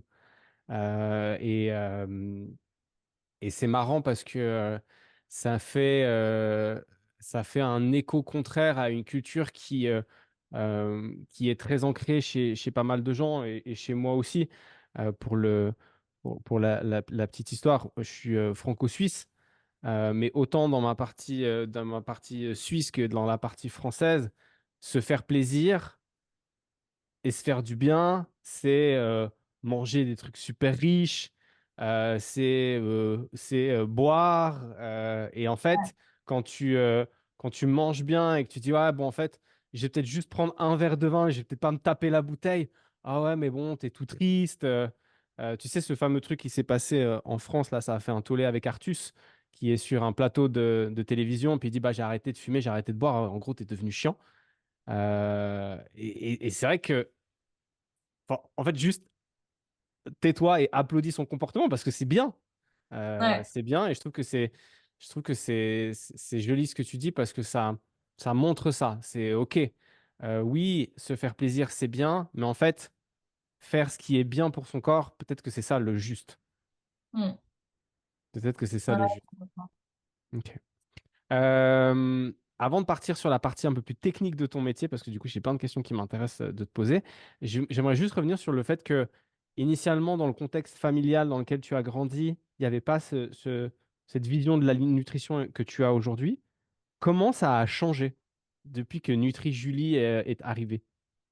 Dans ma famille, tu veux Ouais, dire? dans ta famille, est-ce que ça a est-ce que ça a changé un petit peu, pas beaucoup? Est-ce que de temps en temps, c'est un peu le choc des cultures? Comment ça se passe? Euh, alors, c'est toujours difficile dans l'entourage proche parce que tu restes un proche et du coup, bah, le discours que tu as, il n'est pas aussi percutant que si c'était enfin, un professionnel de santé annexe. Donc, parfois, j'ai encore un peu du mal à transmettre mes messages Mhm, et en tout cas, du côté de ma famille, mon frère, ma mère, ils sont pas toujours ultra réceptifs. Tu vois, ils vivent à Paris en plus, donc il y a un mode de vie aussi qui est parisien mhm, avec tout ce qui en découle derrière. Mais je pense que ça a quand même remis un petit peu de place sur juste faire un lien bête entre ce que tu manges, ça peut aussi arriver dans ton corps, tu vois. Et pas dire, parce que vraiment on en était là, et pas dire euh, problème de santé égale médicalement et alimentation égale faim, tu vois. mhm. Et c'était ces liens-là qui étaient présents, et maintenant je pense que j'ai vraiment réussi à faire entendre en tout cas que ce que tu manges a une vraie conséquence sur comment tu te sens et que comprends bien que l'alimentation peut t'aider à te sentir mieux. Donc ça, j'ai quand même réussi à le faire. Et après, quand il y a des petites problématiques de santé, d'immunité, je tombe un peu trop malade, t'en penses quoi? Là, c'est des échanges que j'ai avec grand plaisir parce que finalement, chaque chose que je peux aider, mais ça reste quand même difficile de... Mes parents se sont pas mis à faire un potager, quoi. Mais tu as vu quand même du changement. Ouais, clairement. Ok. J'en ai vu parce que je pense que finalement, à force, je, je- je vis tellement à travers ça que de par leur curiosité de parents ou de frères, tu vois, bah, parce que c'est de la curiosité bienveillante et parce qu'on est une famille quand même assez proche, et ben, ça les a incités à le découvrir. Et Ok. puis, un peu plus récemment, j'ai quand même fait des interventions en entreprise sur l'alimentation et la gestion de la santé au travail. Mhm. J'ai fait dans la boîte de ma mère et je pense que ça, pareil, ça a été un peu percutant parce que bah, quand tu parles de stress et d'alimentation, tu touches sur des points que des gens n'auraient pas fait ou des liens que les gens n'auraient pas fait et du coup qui permettent derrière d'avoir un message un peu plus entendu. Mhm. Ok. Ah, ça me donne envie de te poser plein de questions sur ce sujet-là, mais ce sera très certainement l'occasion de faire un épisode retour. Euh, Passons sur un sujet dont j'avais envie de parler avec toi, qui est la nutrition intra-workout. Ouais. Et puis suivant comment, juste un petit peu avant l'entraînement ou juste un petit peu après l'entraînement. Alors, je sais que toi, c'est plus le sport d'endurance. Mm. Maintenant, est-ce qu'on peut faire du transfert hein, à un peu toutes les activités sportives? Ça va pour toi? Oui, pas de souci. Ok, cool. Du coup, comment est-ce qu'on doit, comment est-ce qu'on doit s'alimenter dans l'entraînement pour soutenir la performance? Est-ce que ça doit être systématique? Est-ce que ça dépend des intensités? Est-ce que ça dépend du type de travail? C'est quoi les bases de la réflexion sur lesquelles construire voilà, ce système de nutrition intra-workout? Euh, pour moi, la construction, elle se fait d'abord par la fréquence et le volume. Mhm, C'est-à-dire, est-ce que tu es sportif plutôt, on va dire, régulier, et que tu fais du sport 3 fois par semaine pour te défouler, ou est-ce que tu es plutôt dans un objectif de performance à t'entraîner régulièrement, voire tous les jours, et à ce moment-là où l'entraînement prend une part peut-être plus importante dans ta vie. Donc déjà, ça, c'est une première question à se poser Mhm. euh, pour justement te dire est-ce que l'alimentation a sa place ou non dans tout ça. Donc, chez le sportif régulier, je vais avoir tendance à dire, si jamais il y a... Attends, excuse-moi. Non, tranquille. Ouais, c'est bon. Donc, chez le sportif régulier, alimentation qui va plutôt dépendre de la temporalité. S'il y a un entraînement qui est assez long, ou s'il y a un besoin, un coup de mou, si c'est des choses qui... Putain, attends, désolé, j'ai quelqu'un qui essaie de m'appeler. Pas de problème. Je ferai un cut. Ouais, ouais. Bon, j'espère que c'est bon. Ouais, c'est bon. Du coup, ouais, chez donc sportif moyen, 3 heures par semaine, ou enfin 3 fois par semaine à peu près. Là, on va plutôt être sur une alimentation, on va dire soit nulle, donc pas d'alimentation parce que bah, c'est 45 minutes, 1 heure, c'est tranquille, la personne elle va courir ou elle va faire une séance de CrossFit. Mhm. Il n'y a pas de besoin. Putain, je sais pas comment je fais pour me mettre en. La personne, elle t'appelle sur WhatsApp ou elle t'appelle sur Oh, normal? sur Le réseau sur standard? ouais. C'est lunaire, je sais pas comment faire pour. Si tu te mets sur Ah, travail peut-être atteint, ouais, si tu te mets sur mode travail, ça devrait normalement pas sonner. Ou ne sinon, pas tu te mets déranger. sur mode avion, mais il faut connecter le Wi-Fi. Ouais, c'est bon. Ok. Bon, allez, je le refais. 3, 2, 1, et c'est parti. Donc, chez les personnes qui font du sport régulièrement, mais pour qui c'est pas une priorité, 45 minutes de course à pied, de CrossFit, pour moi, c'est pas toujours nécessaire de s'alimenter. On va Mhm. plus être vigilant sur l'alimentation autour de l'activité que vraiment pendant l'activité. Ok, D'ailleurs, pour beaucoup, c'est même pas une question, c'est pas un sujet, soit c'est pas pratique, soit c'est pas l'intensité ne le permet pas. ok. Et Alors du coup, j'ai une première question par rapport à ça. Pour quelqu'un dont le niveau d'intensité d'entraînement ne nécessiterait pas forcément de l'alimentation intra-workout, tes recommandations en termes de temps d'absorption de nutriments, c'est tu manges solide combien d'heures avant ou tu manges liquide combien d'heures avant et puis du coup, voilà, ce serait quoi le bon truc à se mettre dans la chaudière pour être performant? je dirais que en fonction de ta capacité de digestion, on va laisser à minima 1 heure avant l'entraînement pour manger pour avoir une dernière prise alimentaire. Cette dernière prise alimentaire, elle doit être plutôt orientée sur les glucides, donc glucides plutôt simples. On va être sur de la banane, du pain d'épices, des barres de céréales, des choses qui peuvent être finalement faciles de digestion et qui vont juste te donner suffisamment d'énergie et éviter que tu aies faim en fait pendant ton entraînement Ok. dans les repas et les heures qui précèdent. Si tu es quelqu'un à sensibilité digestive, tu vas faire simple. Peut-être un féculent de l'ordre assez digeste, du riz, de la patate douce, des pommes de terre. Peut-être même éviter un peu le gluten si tu as des sensibilités, des Mhm. protéines assez maigres. On va éviter d'avoir des sardines et d'avoir des reflux toute l'après-midi si tu as un entraînement à 17 heures. Et euh, des légumes plutôt cuits pour éviter une surcharge au niveau des fibres. Donc ça, c'est globalement en prévision d'un entraînement et quelqu'un qui aurait peur de l'appréhension à manger 1 heure avant ou qui aurait pas forcément le temps, ce sera la seule recommandation que je vais avoir en intra-workout chez ces gens-là, c'est de dire, OK, si vraiment tu as eu plus de 4 heures entre ton dernier repas et ton activité, éventuellement, tu peux envisager de prendre une boisson isotonique ou peut-être une compote juste pendant l'entraînement ou avant l'entraînement, de façon à Mhm. être sûr que tu ne fasses pas d'hypoglycémie pendant. Ok. Bon, et puis après, j'imagine que ça peut aussi dépendre des gens. Oui, Ouais. complètement. Ok, Disons d'accord. que ça fait partie des questions que je pose pendant l'anamnèse pour essayer de comprendre le contexte de l'activité. Ok. Donc là, on est sur monsieur et madame tout le monde qui, au final, doivent manger une assiette équilibrée, Ouais, diverse, et puis éviter la grosse broche, le plat fromageux Carrément. ou un immense saladier de légumes crus avant l'entraînement. Ok. Ouais, c'est ça. Euh, il y a une pratique qu'on voit très souvent en salle de fitness, parce que bon, bah voilà, moi j'évolue dans le microcosme qui est la salle de fitness.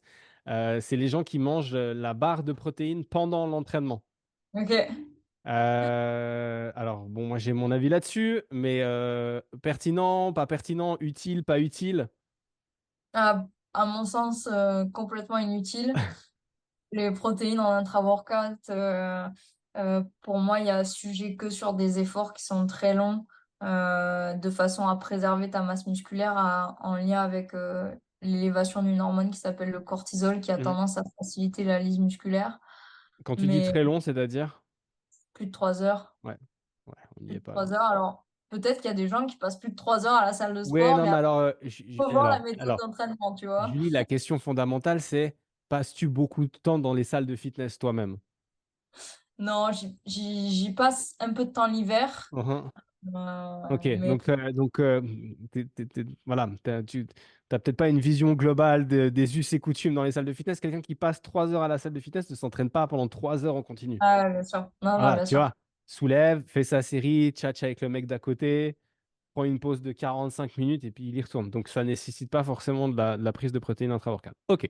Donc monsieur et madame tout le monde, si on résume, c'est une assiette équilibrée qui va évidemment être composée d'aliments qui vont dépendre de la manière dont la personne digère et sur une temporalité qui va aussi dépendre si la personne digère, entre guillemets, rapidement ou pas.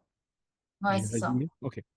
Maintenant, on passe et on monte le curseur. Quelqu'un qui sans parler d'athlète professionnel, mais qui va passer un petit peu plus de temps à la salle, qui va s'entraîner un petit peu plus, peut-être quelqu'un qui va mettre de la zone 2 donc de l'endurance fondamentale dans sa semaine, qui quand va aller s'entraîner va se mettre une bonne secouée. À ce moment-là, tu conseillerais quoi? À ce moment-là, pour moi, la priorité en intra-workout, c'est la boisson isotonique, la boisson Mhm, d'effort. Alors moi, je la recommande plutôt à acheter que faire maison. Pourquoi? Parce que à l'heure actuelle, on retrouve quand même des boissons qui sont assez qualitatives et dont l'osmolarité, donc la répartition des minéraux, est vraiment excellente pour l'hydratation, chose mhm, qui n'est pas forcément le cas si tu maîtrises pas bien les dosages dans ta boisson perso. Et pourquoi, en fait, ça va être pour moi la première des recommandations, c'est parce que ça t'hydrate et à la fois ça t'amène de l'énergie. ok. Et à ce moment-là, quand tu t'entraînes plus régulièrement, euh, l'activité, elle a des conséquences au-delà de ton entraînement. C'est-à-dire que déjà, tu cherches à progresser. Mhm, Pour progresser, il faut qu'il y ait des adaptations. Et pour avoir des adaptations, il faut que tu aies suffisamment d'éléments pour t'adapter. Donc ça passe par de l'énergie et de la productivité à l'entraînement. Mais ça veut aussi dire que cognitivement, tu peux être impacté avant, pendant, après ta séance sur la fatigue que le sport peut te donner. Et l'alimentation en intra-workout, elle va aussi protéger toute cette sphère-là, de dire, OK, oui, je fais du sport, mais je fais pas que du sport. J'ai besoin qu'aussi cognitivement derrière ça fonctionne. Et certains voient le sport comme ok, juste un effort, et après, bon, bah, je passe au travail. Sauf qu'en fait, bah, si tu fais ta séance de sport à jeun, par exemple, et bah, ouais, prenons cet exemple, je fais ma séance de sport à jeun, je m'alimente pas, je fais ça tous les matins par gain de temps, et derrière, je prends mon petit déj et je pars sur ma journée. Mais si tu fais pas l'effort d'être regardant sur ton alimentation intra-workout, tu vas avoir des conséquences sur toute ta journée que tu n'auras pas forcément fait de lien. Tu vas avoir des fringales. Cognitivement, ça va peut-être être petit peu plus dur sur ta fin de matinée. Tu vas avoir envie de dormir en début d'après-midi. Le soir, tu vas être irritable. Il va même pas être 18 heures parce que finalement, tu seras peut-être en hypo. Et tout ça, ça va avoir des conséquences qui vont, au-delà de la performance, altérer ton quotidien, en fait. Donc, pour donc c'est moi, c'est hyper smart. Donc parce en qu'en fait, fait, c'est pas l'alimentation tout à fait. intra-workout, elle va pas seulement bénéficier au workout dans le fait qu'elle soit intra-workout, mais elle va aussi, par effet ricochet, influencer la manière dont tu vas te sentir après ton entraînement. Exactement. Et du coup, c'est une sphère motivationnelle aussi, parce que bah, faut y retourner le lendemain. Et si tu as des gens qui sont plus ou moins disciplinés dans tout ça, et parfois, ouais, au bout de 2, 3 semaines, je suis fatiguée, j'arrive pas à suivre le rythme, je m'en impose trop. Ouais, mais la question, c'est est-ce que tu t'en imposes trop ou est-ce que tu gères pas suffisamment tes apports pendant l'entraînement et du coup, ça a des conséquences sur le reste. De ton Et expérience, c'est quoi? C'est plutôt les gens s'en imposent trop, les gens ont pas forcément le curseur de l'alimentation péri et intra-workout ou un subtil mélange des deux? je dirais que c'est surtout les gens qui négligent que passer 1 heure de sport tous les jours, enfin faire 1 heure de sport tous les jours, c'est faire une, plus 1 heure d'activité tous les jours comparativement à si tu avais rien fait. Mhm. Et qu'en fait, ils voient ça plus en mode ça va m'aider à me sentir mieux ou à perdre du poids ou à être plus performant, sans voir le côté, oui, mais du coup, ça demande plus de ressources. Donc, c'est plus une négligence parce qu'on segmente beaucoup entre bah, faire du sport et manger, c'est deux choses qui sont bien distinctes. Mhm. Et après, on va dire que l'hydratation va être une première chose prioritaire, mais en fonction derrière de ton activité et de la durée de celle-ci, tu vas pouvoir compléter. C'est-à-dire que la réussite, tu vois, tu parlais de performance, la réussite de ton activité sur l'heure, elle va pas dépendre de tes stocks énergétiques et de tes réserves énergétiques. Sauf si tu fais vraiment des intensités qui sont très élevées. Mhm. Autrement, c'est pas un épuisement en glycogène, donc un épuisement de tes réserves qui va faire que tu vas être moins performant. Donc, si c'est 1 heure, la question, elle se pose plutôt sur justement tout ce que je viens de t'expliquer après. L'aspect de comment est-ce que ça impacte le reste de ta journée et ta régularité progressive sur les semaines. Par contre, si c'est un peu plus d'1 heure, là, il faut commencer à se poser des questions, de se dire, est-ce que je ramène pas une alimentation solide, toujours hein, dans des apports glucidiques, compote, bar, fruits secs, en fonction du type d'entraînement. En endurance, tu vois, on peut être amené à utiliser des gels aussi par Mhm. rapport à la texture, euh, à répartir sur l'activité, les 30 à 45 minutes à peu près, de façon à ce que ben, la nutrition soit pas un facteur limitant de ta performance sur la durée. Mhm. Ok. Donc oui, parce qu'après, il faut aussi mettre ça en place. Euh, j'ai discuté avec un coach qui a fait son premier marathon. Et en fait, il a suivi les conseils de quelqu'un de plus ou moins expérimenté qui lui disait que prends le gel un peu avant d'arriver au ravitaillement pour éviter en fait de le prendre après puis d'avoir La le pâteuse, monstre pâteuse tout le reste du temps. Et j'imagine aussi qu'il faut tester les choses pour voir ouais, si ça crée pas de l'inconfort parce que à gel égal, système, tolérance ouais, différente. tolérance différente, système digestif différent. Donc j'imagine que ça peut être des mauvaises surprises aussi si tu pars un peu la fleur au fusil en mode ah ouais, ben, je prendrai ça et puis je testerai pendant Ouais, l'effort. ouais, complètement. C'est sûr que tout ce que tu vas mettre en place, tout ce que tu as prévu de mettre en place à la compétition, il faut l'avoir testé à l'entraînement. Mhm. Ça, c'est un point d'honneur. Mais tu vois, si on fait le transfert sur les activités, disons que l'endurance, c'est presque le moment où la nutrition, elle a le plus de cohérence parce que, ben, comme tu es en activité permanente, le lien, il se fait vite parce que tu as déjà vécu une hypoglycémie ou une fringale et tu vois très bien que manger un gel, ça te donne un coup de boost et manger, tu vois. Donc, ces liens, ils sont super faciles. La nutrition, elle est assez facile à mettre en place. Mais si on parle, par exemple, de sport co ou de sport fitness, où là, ben, les liens, ils sont un peu différents parce que des phases de pause, les intensités, elles sont variées. Si on regarde sur un sport de force, tu vas dire, bah, la charge nerveuse, elle est énorme. Pour autant, le nombre de répétitions et l'intensité cardiaque, elle est minime. Mhm. Euh, donc, si tu es regardant que sur la durée effective de sport, tu dis, bon, ok, ces sports-là, on va les mettre de côté. Mais moi, par exemple, j'ai un handballeur qui vient en face de moi. La première chose que je lui dis, c'est bois son effort parce que cognitivement, la réduction de glucides enfin, l'apport en glucides en tout cas, dès le contact avec la bouche, ça t'aide à être plus lucide.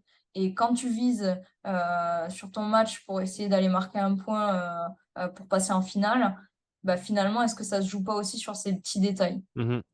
Et au même principe que un haltérophile qui nerveusement va avoir le va être complètement à plat ou a besoin d'avoir une certaine fraîcheur nerveuse, au-delà de l'aspect physique et planification de l'entraînement, où ça, c'est pas du tout mon domaine, Mhm. mais je sais qu'il y a énormément d'importance à accorder à tout ça. Bah, au niveau nerveux et nutritionnel, tu peux faire des liens avant, pendant l'entraînement, consommation de caféine, glucides, exogènes, tu vois, et permettre une meilleure réalisation de la séance et derrière, du coup, être plus performant à court, moyen ou long terme. Ok, Donc le donc, transfert, il peut se faire, ouais. ouais. Donc dans cette approche de la nutrition péri et intra-workout, il n'y a pas seulement le facteur physique, structurel, mais il y a aussi le facteur nerveux, le Ouais, facteur cognitif. Et en fait, selon le sport et la demande énergétique, la nutrition intra-workout a tout son sens, mais pour des raisons qui ne sont pas forcément les mêmes. ouais, complètement. Ok. Pour moi, une partie de mon boulot, c'est de comprendre le sport que j'ai en face. Mhm. C'est de comprendre les contraintes physiques, enfin, émotionnelles, cognitives, articulaires, nerveuses. Savoir en fait, bon, évidemment, toutes les filières sont engagées à chaque fois, mais euh, vraiment comprendre les spécificités du sport, savoir quel lien faire entre l'alimentation et du coup tous les apports énergétiques que tu pourrais avoir pendant l'effort au profit de l'activité, quoi. Donc oui, c'est sûr que si demain j'ai un haltérophile en face de moi, je vais clairement pas lui recommander les mêmes choses que un cycliste d'ultra distance que un basketteur. Mhm. Ouais. Ok. Pour autant, ce qui est certain, c'est que il n'y a jamais de négligence possible à avoir sur l'alimentation et il faut faire hyper attention à considérer ton activité pour pas que ça ait de conséquences directes sur ton quotidien parce que sur ta performance, tu peux faire les liens rapidement, mais comme je te disais, le quotidien, les gens ont tendance à le dissocier totalement. Je, Donc, je trouve en fait, je trouve cet axe de réflexion incroyablement intéressant. Et merci, parce que du coup, ça fait un pop dans mon cerveau. Et parce que je vois beaucoup, bah forcément, tu vois, dans le fitness, l'objectif de 85 à 90% des gens, c'est de perdre du poids. Et donc, les gens vont avoir souvent ce raccourci intellectuel de je mange pas avant, je mange pas pendant, je mange pas après. Mais ben voilà, peut-être que sur une journée, c'est viable, mais enchaîner sur plusieurs jours, plusieurs semaines, plusieurs mois, et ben le mur est pas loin en fait. ouais, complètement. Complètement. Et puis en fait, faut dire que l'activité, c'est un stress pour le corps. Et si tu additionnes ça à un contexte de stress, une personne qui a un boulot stressant, qui a des problèmes de famille, qui dort pas bien la nuit, bah finalement, tu rentres dans un espèce de stress chronique où l'activité devient plus une aide à la perte de Mais poids, délétère. et une perturbation hormonale supplémentaire qui bloque clairement le process et du coup qui te fait juste ramer et dire ah ouais mais je comprends pas depuis que j'ai démarré le sport pourtant il n'y a rien qu'à changer, je me sens juste plus fatiguée, je mange plus ou je craque plus sur des trucs sucrés. Ah, oui, mais ne te néglige pas, ne te Ouais, néglige pas. C'est ok. la même chose chez les sportifs d'endurance où il y a beaucoup de gens qui cherchent à peu manger pendant l'effort de façon à se dire ah ouais mais là, j'ai pas besoin, donc ça va me permettre de dépenser beaucoup de calories et derrière, bah, forcément, si je crée un déficit, ça va me faire perdre du poids. Mhm. Mais en fait, l'absence d'alimentation ou d'hydratation énergétique à l'effort décuple ton comportement alimentaire sur les jours qui suivent. Pour Euh, compenser, parce que ton corps il a besoin de compenser. complètement. Ouais. Et alors que s'alimenter à juste titre pendant l'effort, donc au niveau calorique, c'est sensiblement beaucoup moins important que la décompensation que tu Mhm. pourrais faire. Maîtrise beaucoup plus ton appétit et c'est une des stratégies que j'utilise sur l'affûtage, c'est de charger à bloc au niveau apport intra-workout de façon à maîtriser un maximum les moments extra-workout ou péri-workout qui vont être les plus à risque en termes de comportement alimentaire et de choix. Ok. faire les courses quand tu as À la dalle, mangé c'est ou pas bon.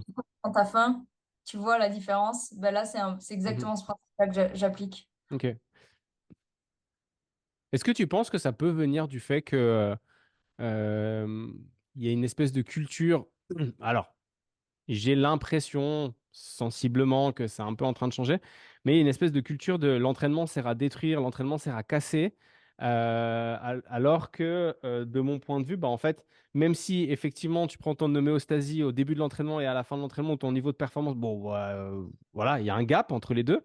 Ton homéostasie, elle est son dessus-dessous, et puis ton niveau de performance est en général plus bas qu'au démarrage. En fait, l'entraînement sert à construire. Ouais, complètement. Mais je pense que il y a une... les gens ont besoin de se sentir détruits, entre guillemets, ou mal pour avoir le sentiment d'avoir accompli quelque chose. Mhm, Donc forcément, no pain, no gain, hein. C'est sur ça que beaucoup de gens se reposent et mhm, qu'on entend. Et plus ça fait mal, plus ça veut dire que euh, tu peux être fier de toi parce que tu as résisté à la douleur. mhm, C'est comme ça que les gens voient les choses, je pense, dans le sport. mhm, Et finalement, en cyclisme, on dit souvent manger, c'est tricher parce que bah, t'as, c'est avoir une aide ergogénique comme l'alimentation, c'est déjà te dire, ah, je suis faible, peux pas m'en sortir tout seul, tu vois. Et ça, c'est un principe qui est, j'ai l'impression, alors très souvent relié à l'ego, ouais. euh, mais au-delà de ça, chez les femmes, ça va plus être, oui, j'ai peur de prendre du poids si je mange trop. Chez les hommes, c'est non, mais j'ai pas besoin de ça. Euh, Euh, je pense que ça se retranscrit sur pas mal de sports, mais encore plus sur des sports ouais, à visée physique ou mhm. catégorie de poids, tu vois. Ouais, mais alors que si tu changes ta position de perception par rapport à ça, et puis que tu te dis, bon, en fait, l'entraînement cherche à construire quelque chose, alors certes en passant par une phase pas forcément agréable, mais qui ne doit pas toujours t'envoyer dans le rupteur, bon, bah, tu te dis, OK, si je dois construire un bâtiment et que je veux que mon bâtiment tienne, je vais mettre des matériaux dedans, je vais prendre le temps, je vais laisser les choses se faire, je vais laisser mon béton sécher. Et en fait, si tu fais ce transfert-là au sport, en fait, tu te dis, OK, pour pouvoir être performant, donc, je construis quelque chose qui m'amène vers la performance, mais forcément, il faut que je donne du ciment pour pouvoir soutenir cette construction-là. Et il faut que le reste du temps, je sois quand même relativement frais pour pouvoir assumer tout le reste. Et donc, à ce moment-là, la nutrition intra-workout fait sens. Ouais, complètement. Et puis, tu progresses, enfin, tu t'adaptes et tu progresses sur le repos. Tu sollicites les adaptations et tu cherches le stress à l'entraînement, mais la phase de repos, elle te permet la création d'adaptations. Et si sur cette phase-là, tu te négliges ou que tu t'es négligé, et du coup, bah, tu te retrouves avec une dette trop importante, bah, ces adaptations, elles se font pas en fait. Mhm. Ok. Euh, Si on devait faire sa boisson isotonique maison, Ouais. si on devait faire sa boisson isotonique maison, tu recommanderais quoi? Euh, Bon, déjà, je reviens quand même sur mon discours où je pense que c'est mieux d'avoir recours à des boissons qui sont achetées. Mhm. Mais après, si on devait la faire soi-même, je dirais, on peut utiliser du jus de pomme ou du jus de raisin. C'est des jus qui sont assez sucrés, donc qui te permettent d'avoir un apport glucidique suffisant. euh, 2 tiers d'eau, 1 tiers jus de raisin ou jus de pomme, une pincée de sel et un peu de citron pour avoir de l'acide citrique et du sodium. Je pense que ça peut être pas mal. Il y en a qui utilisent aussi de l'eau de coco parce que c'est assez riche comment, En en minéraux? minéraux. Ouais, donc Mhm. ouais, eau, jus de raisin, sel et citron ou Ok. eau, sel, citron, c'est pas mal. La Euh, maltodextrine ouais, pour l'apport en glucides. ah top. Ok. Franchement, mais disons qu'à acheter de la maltodextrine, moi je suis plus en mode bah, achète carrément une boisson isotonique, tu vois. Ouais. Mais maltodextrine, et tu peux acheter la malto, des électrolytes, euh, et mélanger ça avec de l'eau et du coup ça fait sens. Et en Mhm. termes de dosage et de chiffres, dans 500 millilitres, c'est bien d'avoir entre 30 et 40 grammes de glucides, pour, on va dire, un sportif régulier, Mhm. 1 heure, 2 heures par jour. Ouais, 40 grammes, 30-40 grammes de glucides et des électrolytes adéquats, donc 200 milligrammes de magnésium, un peu de potassium, 600 à 800 milligrammes de sodium, chose comme ça, Mhm. euh, Ok, avec de l'eau évidemment. ok. Hyper intéressant. Merci pour la recette de la boisson fait maison, Nutri-Julie. Ok. Euh, c'est ça aura été la révélation du podcast pour moi, c'est cette vision de la nutrition intra-workout qui en fait va bénéficier à tout le reste de la journée. Merci d'avoir ouvert ce nouveau paradigme dans ma tête. Euh, les rencontres que j'ai fait à Nevers ont passablement chamboulé la manière dont je vois les choses. Dans toutes les discussions qu'on a eues, et c'est bien, ça continue. À ce qui paraît, c'est important pour la neuroplasticité de confronter son cerveau à Ouais. des éléments nouveaux. Eh ben, il est en train de se renforcer fort là, lui. Ok. Alors, il y a plein d'autres questions que j'aimerais te poser sur la nutrition. Avant, tu as parlé de ton intervention en entreprise et donc ce lien entre stress et alimentation. Euh, mais voilà, le temps étant une ressource finie, j'ai d'autres questions aussi à te poser. Euh, donc voilà, mais c'était hyper intéressant ce passage sur la nutrition intra-workout. Merci beaucoup. En plus, tu as un discours qui est très intelligible, donc c'est très agréable parce que bah, moi, je suis pas formé en nutrition. Donc voilà. Euh, la question suivante, pour le coup, elle n'a rien à voir avec ton métier à proprement parler, mais à voir avec ben voilà, Julie, Nutri-Julie, comment le boulot se passe. Euh, Tu dirais que c'est quoi le revers de la médaille de tout ce que tu fais? Le... vu d'un point de vue plutôt négatif, du coup, Alors oui, parce que alors négatif, c'est peut-être pas forcément le terme. Si je dois introduire ma question, je suis convaincu que s'il y a de la lumière, c'est forcément que d'un côté, il y a de l'obscurité. On pourrait parler du côté obscur de la force. Mais forcément, tu travailles beaucoup, tu t'entraînes ouais, beaucoup. Euh, il y a forcément un revers de la médaille. ouais, clairement, c'est la gestion du temps. Mhm. Je jongle vraiment dans mon quotidien. Je dirais pas que c'est minuté, mais disons qu'il faut que les choses se passent bien. Parce que dès qu'il y a des imprévus, ça rend la réalisation de tout ce que je fais un peu plus difficile. Et après, bah, entre guillemets, j'ai pas le droit à l'erreur aussi. Parce que, bah, tu vois, si dans mes entraînements, je fais pas ce qu'il faut au niveau de la récupération, l'alimentation, et ben derrière, cognitivement, dans mon boulot, je suis complètement à l'ouest. Je suis fatiguée, donc c'est une gestion du temps et qui est très chronophage. Et après, la deuxième chose, c'est que tu t'arrêtes jamais de bosser quand tu bosses dans l'alimentation. C'est un peu comme j'imagine toi dans le sport, c'est qu'en fait, c'est des trucs qui touchent au quotidien de tout le monde. Les gens, ils mangent 3 fois, 2 à 3 fois par jour. Donc partout où je vais, partout où je me déplace, que je sois en vacances, que je sois ma casquette nutrition, euh,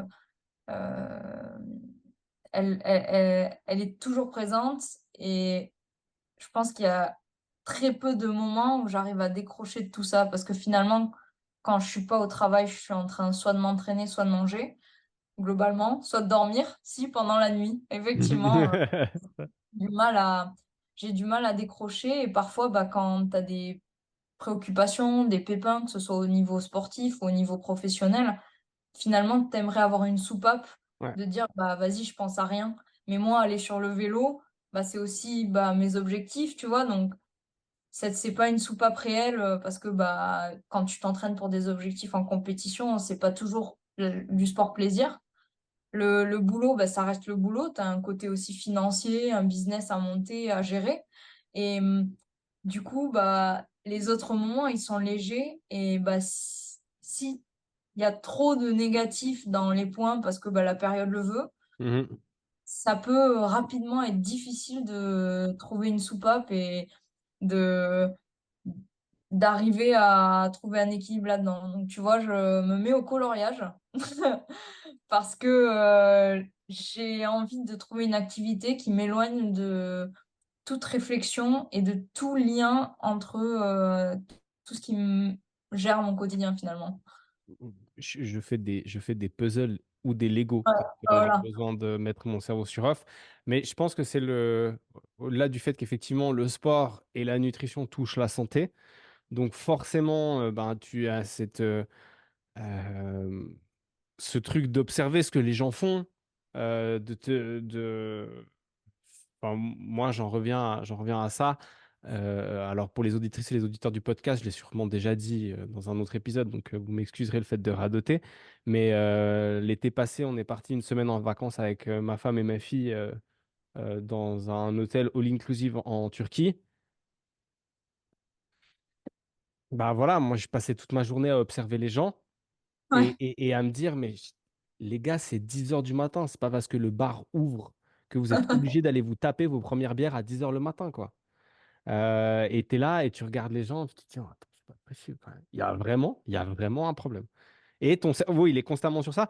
En plus du fait que, ben voilà, toi, comme moi, comme beaucoup d'invités que j'ai eu dans le podcast, on est indépendant. Et donc, notre cerveau tourne très souvent soit sur la partie technique de notre métier, soit sur comment faire grandir notre entreprise. Donc, ok, mais ouais, la gestion du temps. Le fait que cérébralement tu sois happé par ça, ça me paraît être un revers de la médaille qui est tout à fait valable. Et c'est important de le dire et de l'expliquer aussi. Merci, Julie, pour la sincérité. C'est le moment du quiz. Ah, Voilà. C'est le moment du quiz pour repartir sur une note un peu plus légère, bien que ton revers de la médaille, bien qu'il soit important, ça allait quand même. Il y a eu, je crois, un petit peu plus dark dans le podcast. Euh, le but du quiz, c'est tu ne réfléchis pas aux réponses que tu donnes, ou en tout cas très peu. ok. Ok? T'es prête? Ouais. Ok. Julie, quand tu étais petite, tu jouais à quoi? Je joue à quoi? Ouais. Mobile. Ah. Un aliment que tu n'aimes pas manger. La coriandre. Ok. Ton outil de travail favori. Euh, ouais, mon PC, hein. Ok. Une de tes manies, si tu en as une. Euh, ouais, je suis quelqu'un qui prend beaucoup son temps le matin et si j'ai pas eu mon temps du matin, la journée elle va pas bien se passer. Donc Donc la c'est gestion de mon matin, clairement. la gestion de ton matin.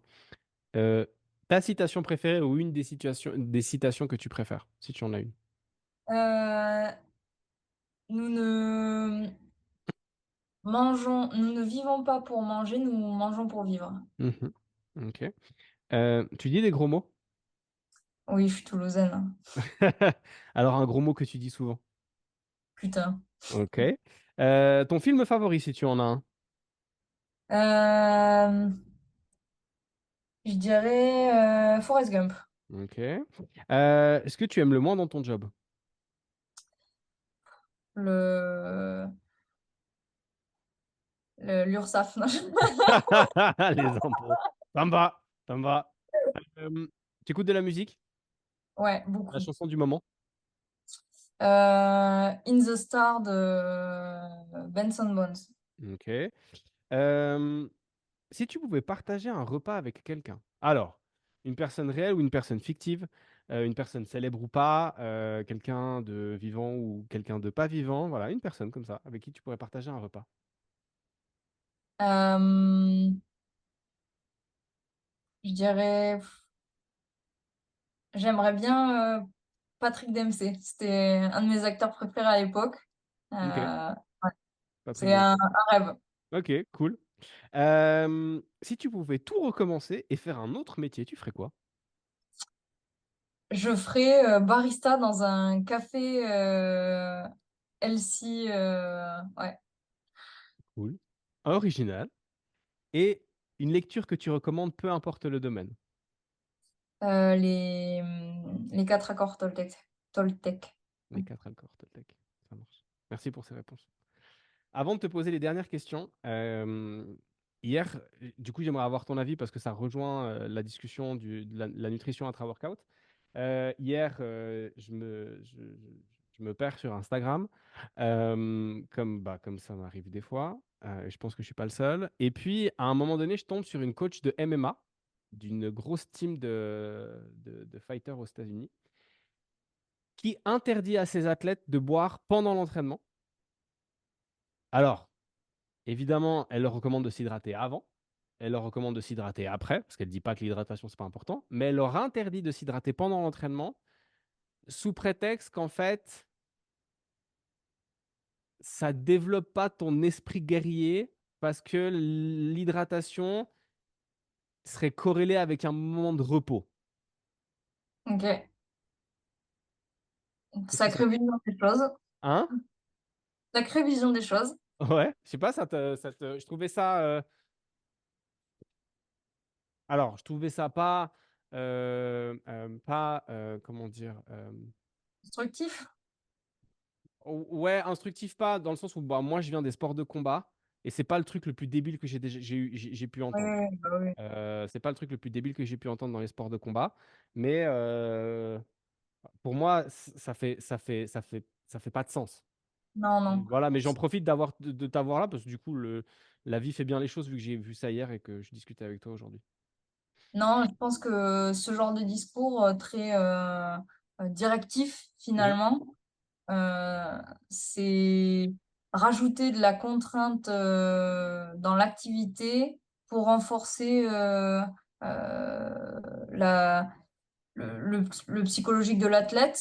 mhm, Euh, à mon sens, la nutrition n'a aucunement sujet à être une forme de contrainte.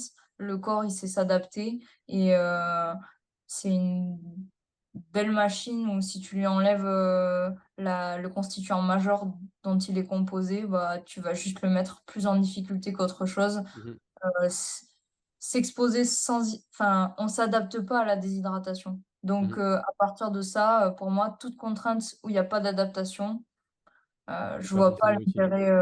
je vois pas Mhm, l'intérêt. Et si tu veux travailler le psychologique, je pense qu'il y a beaucoup d'autres méthodes que de pas s'hydrater pendant l'effort. Je mhm. comprends l'idée de dire sur un round, il faut pas que tu boives ou sur une certaine période, si par exemple l'athlète en MMA, il va être contraint à pas avoir accès à sa gourde pendant 40 minutes. Mais de ce que je me souviens, dans les pauses, les mecs, ils peuvent boire. Bien sûr. Euh, Oui. et je vois pas pourquoi l'hydratation serait le sujet de la contrainte. Non, En en tout cas. fait, c'est directif et limbique, quoi. Mhm. Et à Ouais. cette, ouais, Surtout après ce que tu as dit par rapport aux joueurs de handball, bah oui, où en fait la partie cognitive peut être renforcée avec cette alimentation intra-workout. Et du coup, tu as peut-être meilleur temps d'être en pleine possession de tes capacités cognitives si tu as évité de complètement. te faire savater par le mec d'en face. C'est clair. Ok, merci pour ce complément. On arrive sur la dernière partie du podcast. Ça fait presque 2 heures qu'on discute. Ah ouais. Ouais, c'est passé super vite. Donc, c'est que c'est vraiment, vraiment cool. En tout cas, je prends beaucoup de plaisir.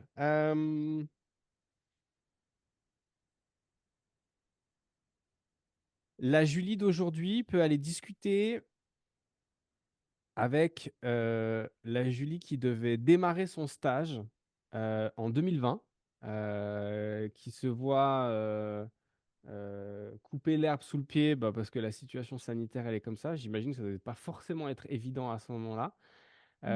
Qu'est-ce que la Julie de aujourd'hui, donc le 7 juin 2024, dit à cette Julie de, je crois que c'était fin de l'année 2020? Ouais. Euh, Parce que franchement, ça est super bien sorti, on va pas se mentir. ouais. Ouais.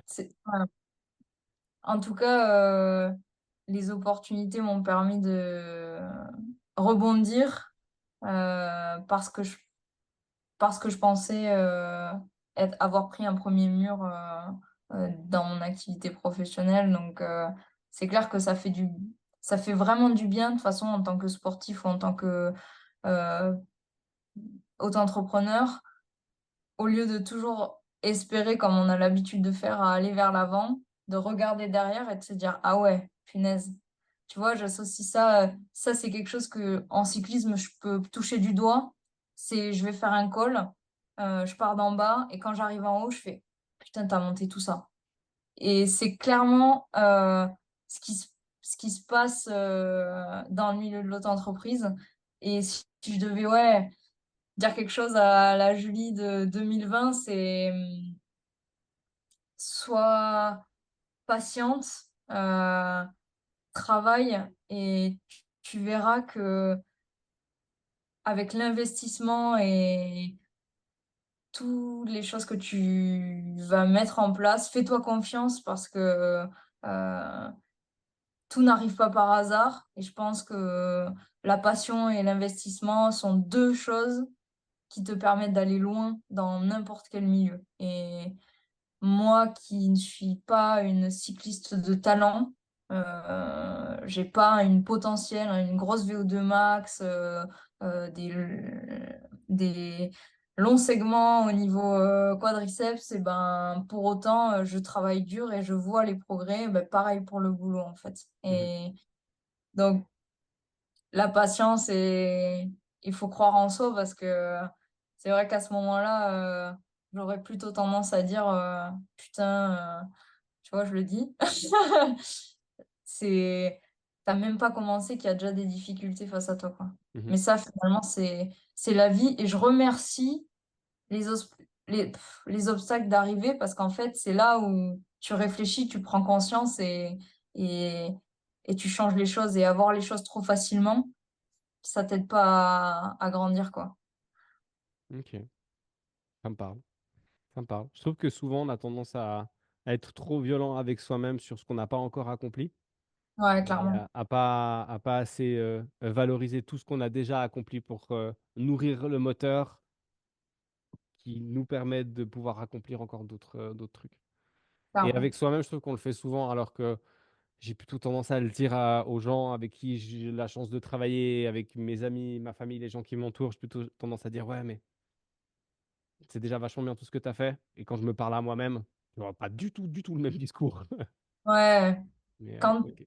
tu es ta propre boîte, je pense que ton indulgence et ton niveau d'exigence, il est quand même vachement plus élevé. Et Mhm. ça, il y a quelque chose ouais, aussi que je voudrais dire, c'est soit peut-être plus indulgente parce qu'effectivement, il y a des moments où l'intransigeance m'a apporté plus défaut que m'a apporté. Alors qu'à chaque fois que j'ai été tolérante, finalement, j'ai appris. Ok. Beau discours, c'est constructif, j'aime ça. Dans 10 ans, tu voudrais être où, Julie? Dans 10 ans, je pense que j'aimerais. Ouah, c'est dur comme question, hein, parce que 10 ans, c'est Non, c'est un loin. Hein. bout, hein. Ah, C'est pas forcément, ça a pas besoin d'être précis, hein. Tu ouais, pourrais, ouais. une situation idéale, enfin voilà, c'est... Déjà, j'aimerais vivre au soleil, tu vois. Ok. J'aimerais être dans une région peut-être un peu plus du sud où je suis pas sûre que tout ce soit assez ensoleillé pour moi. Donc ça, c'est une réflexion que je me fais. Je me vois toujours avec une activité sportive qui fait partie de ma vie parce que pour moi, c'est mon équilibre. Et j'aimerais, dans l'idéal, intégrer un projet pluridisciplinaire un peu plus fonctionnel, euh, peut-être un endroit, tu vois, dans lequel je serais au quotidien et je pourrais être au contact d'athlètes qui viennent à l'année, comme pas un centre de rééducation, mais plutôt dans le préventif, tu vois. Mhm. Euh, Un immense centre de préparation physique, par ouais, exemple. exactement. Ou Ok. le rôle de la diététique, il est aussi au quotidien de tes athlètes et dans l'assiette en lien avec bah, la cantine potentiellement sur place. Tu vois, j'aimerais bien être dans un peu plus d'échanges Mhm. finalement, mais avec les professionnels aussi. Là où je suis très nourrie des échanges individuels, mais peut-être aussi être dans l'échange professionnel encore plus. Oui. Alors, c'est tout ce qu'on peut te souhaiter. Julie, un dernier mot. Quelque chose que tu as déjà dit. tu aimerais répéter, quelque chose que tu n'as peut-être pas encore dit, mais voilà, euh, quelque chose qui pourrait bénéficier aux auditrices et aux auditeurs du podcast, qui sont pour beaucoup, en tout cas, des passionnés d'entraînement, des gens qui sont à leur compte dans la nutrition ou dans le coaching sportif. Voilà, qu'est-ce que tu aurais envie de leur dire? Je pense que ce qui est vraiment important de comprendre, et en tout cas moi ce que j'essaie de transmettre au quotidien, c'est que vous êtes ce que vous mangez et, et que l'alimentation et tout ce dont sont composés les aliments amène à des réactions chimiques, intestinales, enfin fonctionnelles en fait, qui rendent et qui font ce que vous êtes, qui font votre psychologie, qui font votre état physique, qui font votre état cognitif, qui font et ne jamais dissocier et essayer de faire des petits liens au quotidien, c'est un premier pas vers bah, cette, cette grande porte ouverte de la nutrition santé, la nutrition de la performance. Et voilà, si je peux conseiller aux gens d'essayer de faire ces petits liens, de se dire, ah tiens, si des petites expériences, tu vois, pour renforcer un peu ces liens. Et du coup, une fois que tu as intuité toi personnellement ou compris des choses, bah derrière la réalisation, elle est plus simple. Et tu comprends, si tu comprends pourquoi tu fais les choses et que ça t'anime et que ça t'aide dans ton quotidien, comme tout humain, généralement, tu vas pas aller à l'encontre de ça. Donc, Mhm, voilà, j'aurais tendance à, s'il y avait quelque chose que je devais dire, c'est ça, c'est soyez curieux des liens que vous pouvez faire entre l'alimentation et vous-même, euh, dans un rôle de santé, dans un rôle de performance. Et la performance, elle peut être physique, psychologique, émotionnelle, elle peut être dans n'importe quel milieu et elle peut être très propre à chacun finalement. Ça me fait venir encore plein d'autres questions. Ça me fait venir encore plein d'autres questions. Alors, donc, du coup, je confirme pour les auditrices et les auditeurs du podcast. Si Julie, bien sûr, est motivée, on fera un épisode, un autre épisode, parce que du coup, j'ai envie de te poser des questions sur le stress et l'alimentation, mais sur Ouais, aussi les émotions et l'alimentation. Ah, on reviendra. Ok. Bah, écoute, Julie, merci beaucoup pour ça. Euh, ça fait sens dans ma tête et je te rejoins. Euh, je pense qu'on a souvent tendance à vouloir se récompenser à travers de la nourriture qui est riche, parce que si, parce que ça. Et j'entends ce mécanisme de base, et donc du coup, on en rediscutera dans un prochain podcast. Mais du coup, c'est dommage parce qu'en fait, en voulant initialement se faire du bien et se récompensant, on ne se fait pas forcément du bien. ouais, Et surtout que ça met en place une espèce de système de je fais ça, donc j'ai le droit à ça. Et voilà, circuit dopaminergique, récompense, blabla, blabla. Mais du coup, voilà, on a de la matière pour deux autres prochaines heures de discussion.